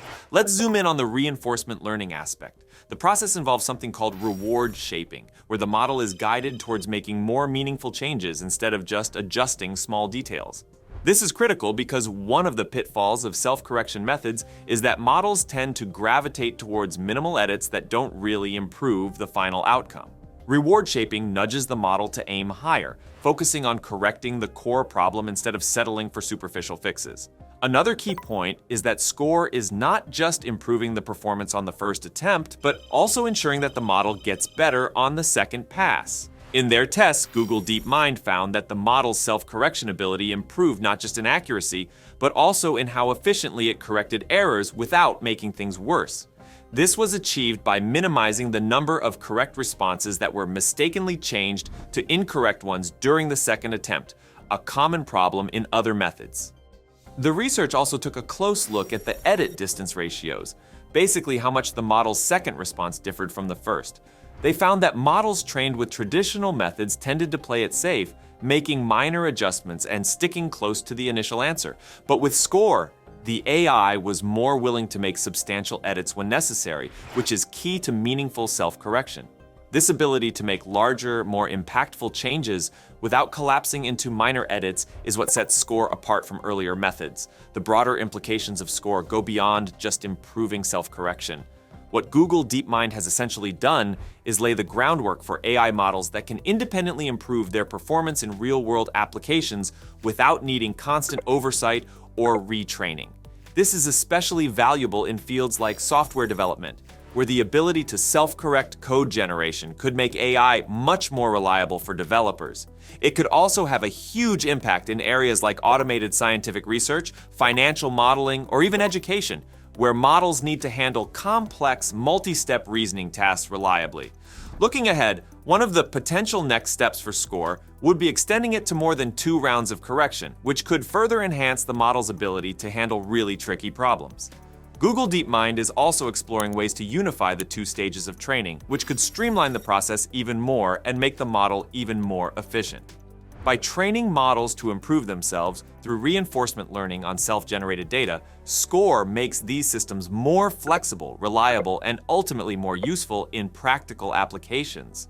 Essentially, the ability to learn from mistakes without human intervention is going to be a crucial factor in the future of AI. With these advancements, we're getting closer to AI that knows when and how to fix itself, making it more reliable across a range of domains. It looks like OpenAI's new O1 model comes with a serious catch. Ask it too much about how it thinks, and you could face an instant ban. So, if you want to avoid getting kicked off, steer clear of asking ChatGPT the types of questions I'll be talking about in this video. Meanwhile, it's already revolutionizing enterprise and education, powering through challenges in coding, healthcare, and science with a level of intelligence that leaves human experts stunned. Also, OpenAI is hiring engineers right now to push this model into level 3, where AI stops just thinking and starts acting autonomously, taking us closer to a future of AGI and eventually singularity. Alright, so as we all know, OpenAI's new O1 model has created quite the buzz, and not just because of the usual AI advancements. This is a shift, a real step up in how artificial intelligence can reason, adapt, and respond to complex challenges. What makes this model stand out is how it handles tasks that require deep, multi-step reasoning, something that previous models struggled with. Think of it as moving beyond simple Q and A style interactions into something closer to human-like problem solving. OpenAI gave it a name that signals a reset of sorts. By calling it O1, they're acknowledging the significance of this leap forward in reasoning capabilities. It's not about branding, but about highlighting the core purpose, taking reasoning in AI to new heights. It's built to spend more time thinking, really processing problems before responding. This gives it the ability to handle more intricate and challenging questions in fields like science, coding, and even math. Now, what's particularly interesting and also a bit controversial is how OpenAI has decided to hide the full reasoning process behind this new model. In previous models like GPT-4, you could actually see a bit of how the AI worked through a problem, but not with O1. The reasoning process, or chain of thought, is mostly hidden from the user. Only a filtered version is shown. This isn't just a random decision, though. It's part of OpenAI's approach to keep a closer eye on how the model evolves. They want to monitor its growth without revealing too much of how it reaches its conclusions. Some users who've tried to dig deeper into the model's reasoning have even received warnings. For example, one engineer got a notice from OpenAI after asking O1 not to tell me anything about your reasoning trace. The company's explanation for this is that the hidden chain of thought allows them to keep a tighter grip on the model's behavior. It's about making sure that as the model becomes more advanced, it doesn't start doing things that could manipulate users or cause harm. This doesn't come without trade-offs, of course. OpenAI admits that there are some disadvantages to hiding this reasoning process, but they believe the benefits, mainly being able to spot potentially risky behavior, outweigh those downsides. To make up for what users can't see, OpenAI is teaching the O1 model to include the useful parts of its reasoning within the actual answer. So, even though users don't get to watch the AI think, they should still get more insightful and well-reasoned responses than with older models. However, probing too much into the model's internal logic isn't going to end well, as some users have already found out. What this model is capable of doing, though, is where it really starts to stand out. OpenAI has designed O1 to excel at tasks that involve deep reasoning. It's not just responding to simple prompts or handling casual conversations. In initial tests, O1 outperformed previous models in fields like math and coding, scoring 83% on a qualifying exam for the International Mathematics Olympiad. Just for perspective, GPT-4 managed only 13% on the same test. It also performed impressively in coding competitions, ranking in the 89th percentile on Codeforces, a platform that puts programmers through their paces with tough challenges. This level of performance isn't just a marginal improvement, it's a huge leap in how well AI can solve problems. The O1 model is also part of a broader strategy by OpenAI to push AI capabilities through different stages. OpenAI CEO Sam Altman recently explained that AI development can be broken down into 5 levels. The first level was the introduction of chatbots, like the earlier GPT models. Now, we're at level 2, where the AI becomes a reasoner, able to handle complex problem solving. The next stages are even more advanced. Level 3 will be agents, AI that can work autonomously without user prompts. After that, the 4th level will be AI with the ability to innovate, actually discovering new scientific information. And finally, level 5, where AI can essentially run entire organizations on its own. The jump from level 2 to level 3 isn't expected to take as long as you'd think. Altman pointed out that once an AI can reason deeply, it can quickly transition into acting on that reasoning without needing constant guidance. This opens up a whole new world of possibilities, not just for individuals using AI, but for industries that depend on complex decision-making. OpenAI is also moving towards something called multi-agent research. They're already putting together a team of engineers to explore how multiple AI agents can collaborate and reason together. This is an area of research that could take AI to even greater heights, enabling it to solve problems that are beyond the reach of a single model working in isolation. Think of multiple AIs brainstorming together, each contributing to a larger solution. The potential here is massive.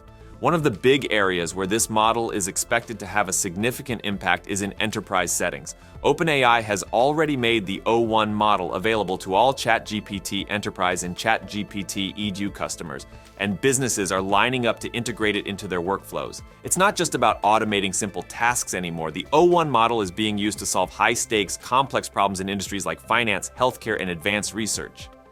For instance, a healthcare researcher might use the model to analyze large-scale genomic data, something that would typically take a team of experts much longer to process. The AI, on the other hand, can sift through the data, spot patterns, and even suggest next steps in a fraction of the time. There are already real-world examples of this happening. Dr. Daria Unutmaz, an immunologist, used the O1 preview model to help write a cancer treatment proposal. In less than a minute, the AI had created a framework for the project, complete with creative goals and potential pitfalls. It's the kind of work that would normally take days, if not weeks, for a human researcher to complete.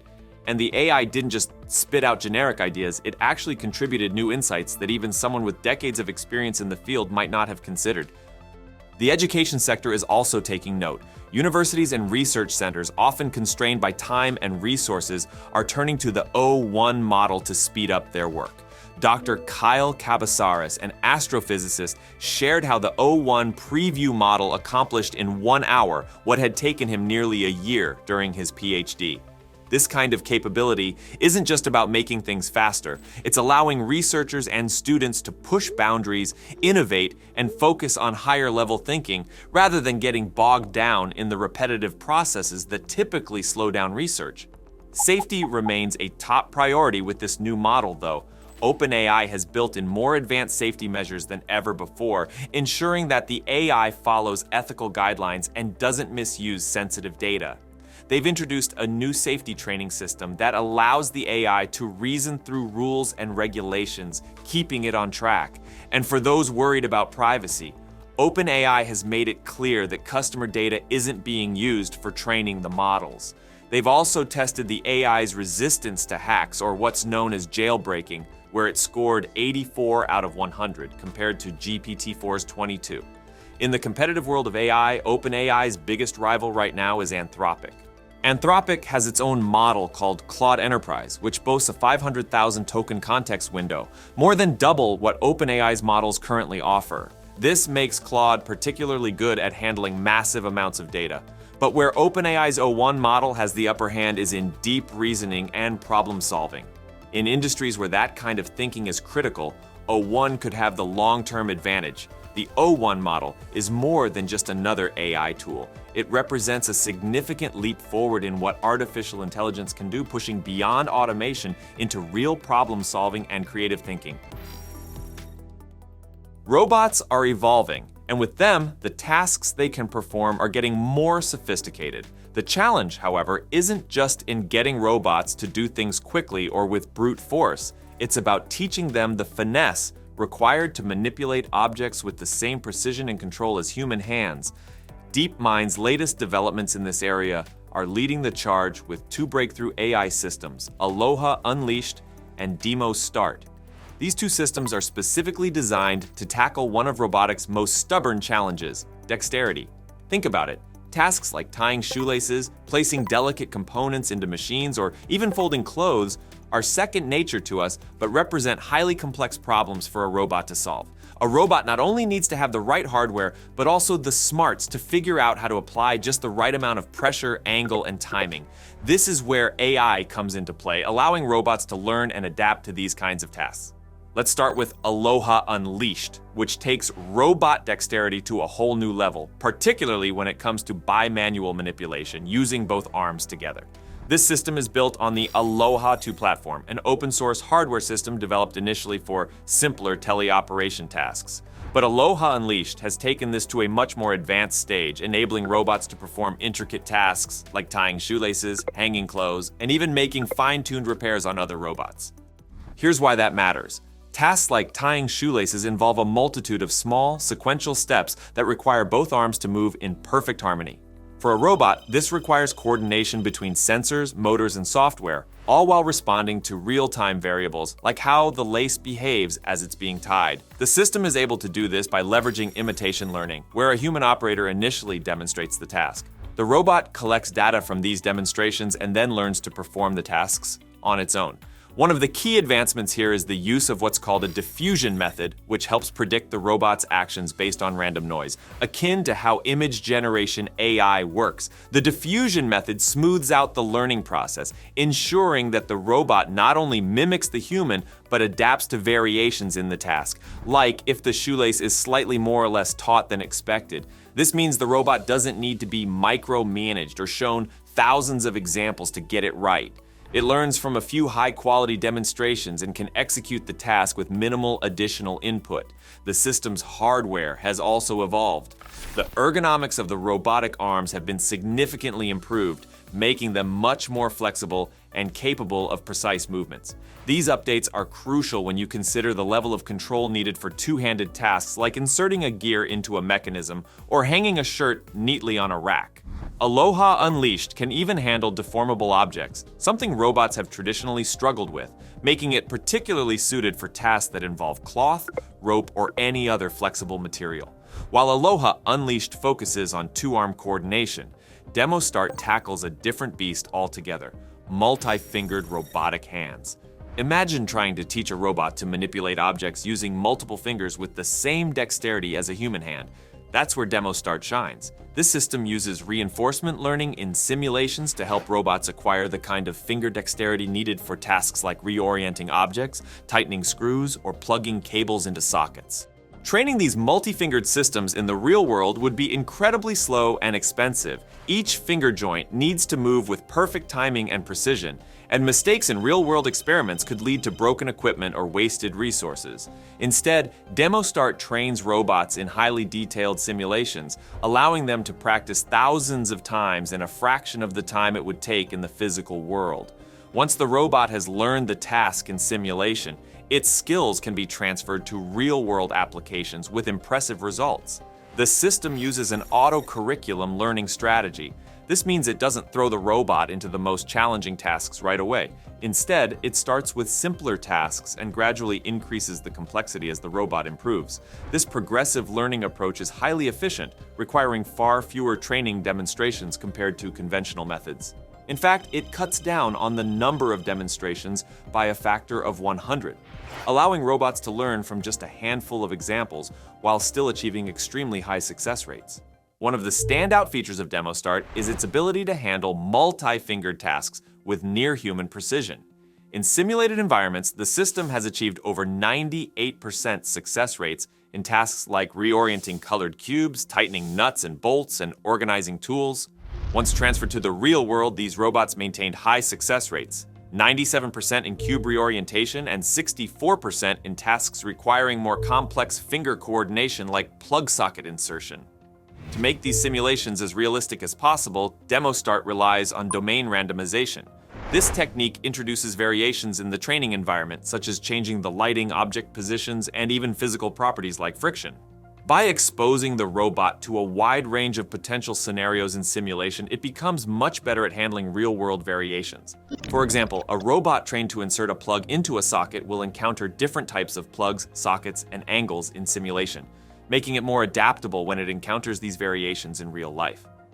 The physics simulator MuJoCo plays a pivotal role in DemoStart's training process, allowing for accurate modeling of real-world physics. Combined with reinforcement learning techniques, this enables DemoStart to bridge the sim-to-real gap, meaning that what the robot learns in a virtual environment can be applied in the physical world with minimal retraining. This near-zero-shot transfer is a massive leap forward, drastically reducing the time and cost needed to deploy these robots in real-world settings. These advancements aren't just theoretical. They have real-world implications that extend across multiple industries. Robots that can handle highly dexterous tasks will be transformative in manufacturing, healthcare, and even at home. In manufacturing, the ability to perform tasks like gear insertion, bolt tightening, and flexible object manipulation can streamline assembly lines and reduce errors. These tasks often require human workers due to their complexity, but with Aloha Unleashed and DemoStart, robots are now capable of stepping in, increasing efficiency, and freeing up human workers for higher-level tasks. In healthcare, the potential is equally exciting. Consider a scenario where robots assist surgeons by handing over tools or even performing some parts of the procedure themselves. The precision required in surgical environments is enormous, and these AI-driven robots are getting closer to being capable of such tasks. Even outside the operating room, robots could assist in physical therapy, helping patients regain movement by performing repetitive, precise actions. In homes, robots with this level of dexterity could finally take on tasks like folding laundry, doing dishes, or organizing clutter. While we're not there yet, these systems are pushing robotics in that direction. But beyond these specific examples, what's clear is that we're on the cusp of a major shift in what robots can do. With advances in robot dexterity powered by AI, the limitations are falling away. Tasks that were once thought to be too complex or nuanced for machines are now becoming achievable. All right, the goal now is to scale these systems even further, enabling robots to handle more tasks and environments without needing task-specific training each time. Ideally, future robots will be able to switch between different tasks seamlessly, using one set of learned behaviors to tackle new challenges as they arise.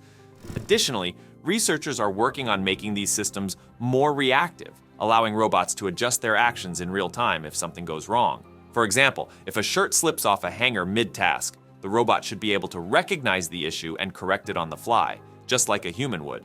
The journey is far from over, but the road ahead is exciting. With each breakthrough, robots are getting closer to becoming fully capable assistants, both in industry and at home.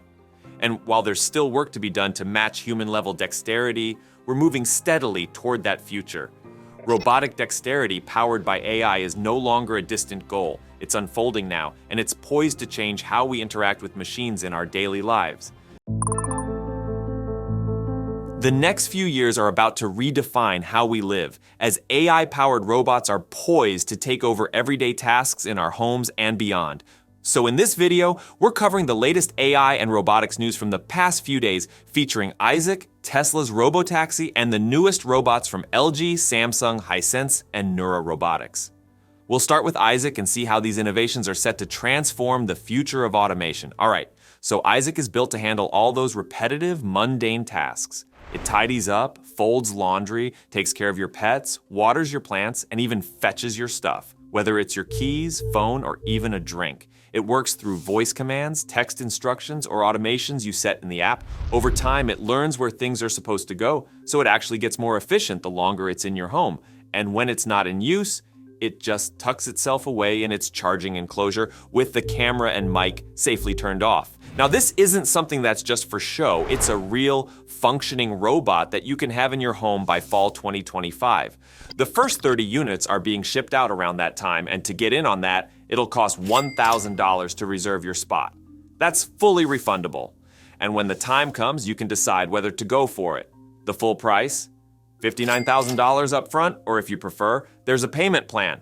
48 months of $1,385 plus interest. It's not just about cleaning, though. Isaac has a bunch of additional features that make it incredibly useful. It'll take photos on demand, so if you need a quick snapshot or want to capture a moment, you won't even need to grab your phone. And there's a lot of thought put into privacy. When Isaac isn't running, the camera folds down and everything it learns stays local to the device, so you don't have to worry about data being stored somewhere else.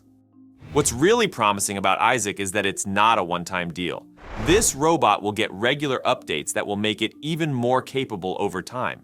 If it hits a task it can't do right away, there's a service called Remote Op where specialists can take over and get the job done for you. This ensures you're not stuck waiting for future updates to make Isaac more helpful.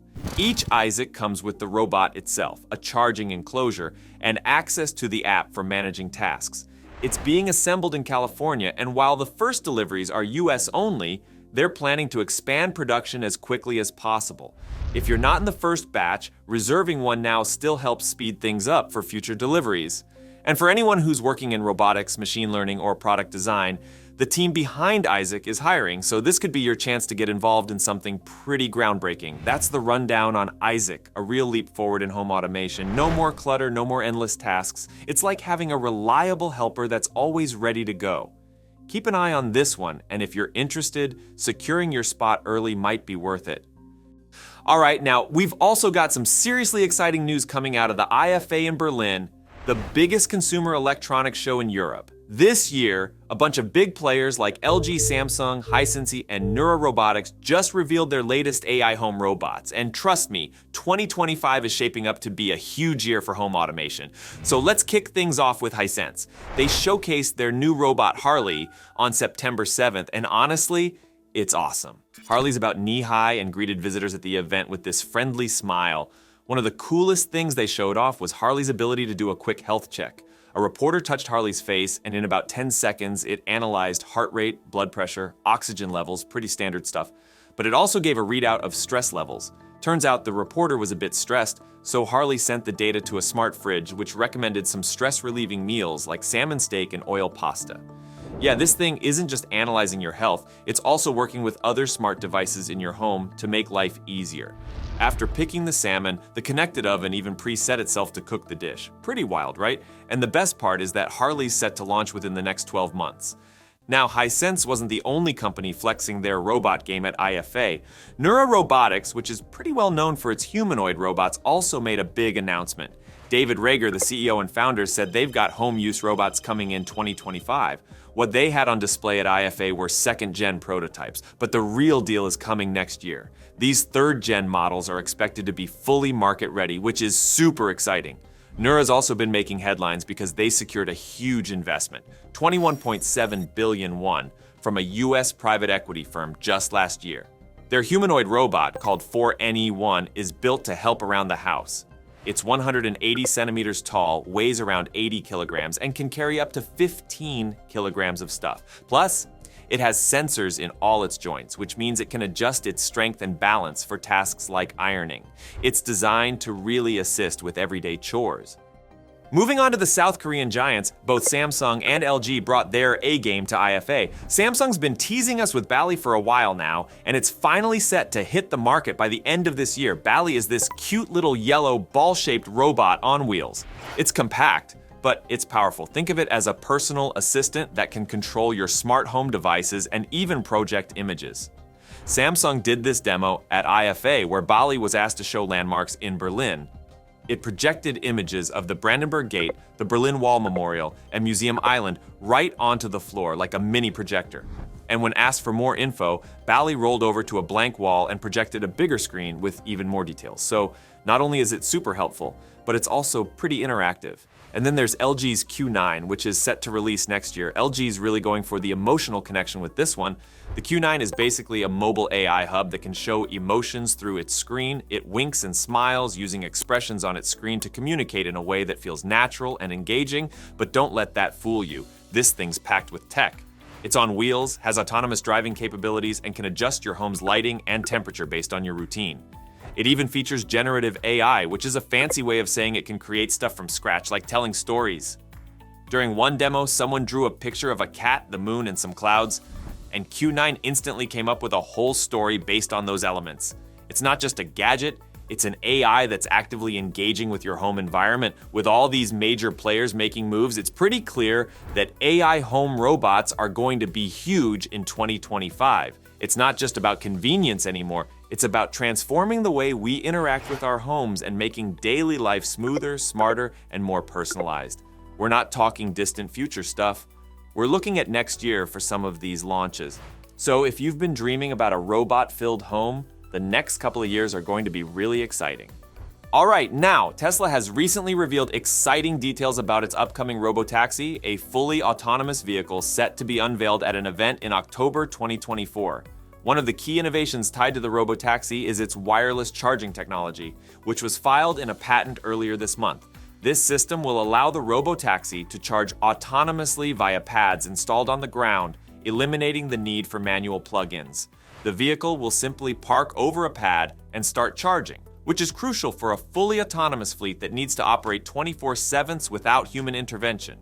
This move is in line with Tesla's commitment to making the robotaxi entirely independent, without the need for steering wheels or pedals. In addition to the wireless charging system, Tesla's patented sanitization system is another significant development for the robotaxi. This automated system will ensure the vehicle is kept clean between passengers, addressing the hygiene concerns of shared autonomous vehicles. Combined, these innovations underscore Tesla's push towards revolutionizing both transportation and autonomous vehicle technology. With the robotaxi expected to play a massive role in Tesla's growth, the technology behind it is critical to its success, and these developments signal that Tesla is aiming for a completely self-sufficient, safe, and practical fleet of autonomous vehicles. All right, that's all for today, but definitely stay tuned for more updates as we follow these robots from prototype to our living rooms.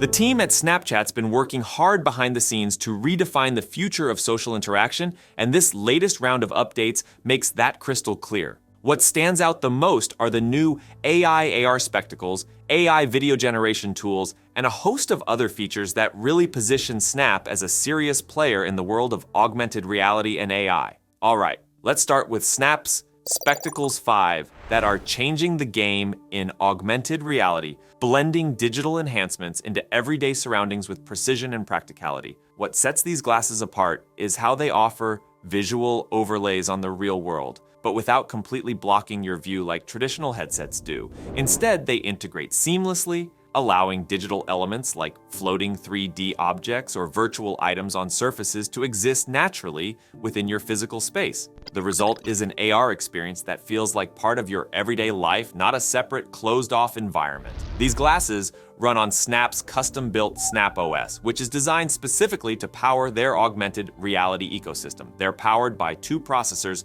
both embedded directly in the frames, which handle all the necessary computing power without needing external devices. The frames are equipped with 4 cameras to capture your surroundings and track hand gestures, meaning everything is controlled intuitively with your hands, no controllers required. A big part of what makes Spectacles 5 stand out is the AI chatbot integration. This feature allows Snap's AI assistant to analyze your environment in real time, giving you information about objects you're looking at, answering questions, or even identifying landmarks. Snap's collaboration with OpenAI has elevated this capability, enabling the glasses to understand the real-world context more deeply. Developers can build applications that provide meaningful interactions between the digital and physical worlds, offering users experiences that are both practical and immersive. Take the demo, for example. Users could stack virtual Lego bricks on a table, play AR golf, or even interact with a virtual pet that followed them around. The key here is that while all of this was happening, the glasses didn't disrupt normal real-life interactions. You can still make eye contact with people, something that's usually impossible with VR headsets like Apple's Vision Pro or Meta's Quest 3, which tend to isolate the user from the physical world. This ability to integrate the digital without losing touch with reality is crucial to the way Spectacles 5 aims to enhance user experience. Another feature that stands out is how adaptable these glasses are for both indoor and outdoor use. The lenses automatically darken in sunlight, much like regular sunglasses, so you can comfortably wear them outside while still enjoying all the AR functionality. It's a smart design choice that gives Spectacles a broader appeal, especially compared to bulkier devices that don't transition so smoothly between environments. Now, here's where things get fun. The video commercial Snap, released for Spectacles 5, pokes a bit of fun at the competition, specifically Apple's Vision Pro and Meta's Quest 3. In the ad, Snap exaggerated the size and shape of competitor AR headsets to make them look ridiculously bulky and awkward, emphasizing how streamlined and compact their own glasses are by comparison. And honestly, they're not wrong. Apple's and Meta's headsets are undeniably bulky, and while they're powerful, they don't exactly scream wearable tech for everyday use. Spectacles 5, on the other hand, look much more like regular sunglasses. They're light, stylish, and blend in better with a casual, everyday aesthetic, rather than feeling like you're strapping a high-tech machine to your head. But despite how polished and accessible these glasses may seem, they're not aimed at the general consumer market just yet. Spectacles 5 are currently available through a developer program. It costs $99 per month for at least a year, which gives developers access to the glasses and the tools to create AR applications. Snap has emphasized that the definition of a developer is broad, inviting not only traditional software engineers, but also creatives, designers, and artists to experiment with the platform. This is where the future of AR gets built, and Snap is opening the doors to a wide range of innovators. All right, moving on to another major announcement. Snap is introducing a new tool for AI-generated video creation. This feature enables creators to generate videos based on simple text prompts. For now, this tool is in beta and limited to a small group of creators, but the implications are massive. In a world where content creation can be time-consuming, the ability to produce high-quality videos with just a text prompt streamlines the creative process. Here's how it works. You input a phrase, such as cat walking through a park, and the tool generates a fully animated video in response. While the current iteration of the tool only supports text prompts, future updates will allow creators to generate videos based on image prompts as well. The flexibility this tool offers is substantial. It's designed to simplify and speed up the creative process without sacrificing quality, offering an alternative to traditional, labor-intensive video production. Snap is actually ahead of the curve with this feature. While Meta and TikTok are working on similar tools, neither has rolled out anything publicly yet. The videos generated by the tool will all include a Snap AI watermark, ensuring transparency around AI-generated content. The video generation tool is powered by Snap's foundational AI models, which are trained to understand and generate content in a way that aligns with the platform's ethos of creativity and safety. With text-to-video tools in place, the next big leap would be text to animation, which the company is already working on. This evolution could allow users to create animated sequences, potentially revolutionizing how creators engage with their audience through dynamic, AI-driven storytelling. Snapchat has been a leader in augmented reality for years, and now with AI-powered lenses and memories, it's stepping things up even further. These new AI lenses make it simpler to create interactive AR filters,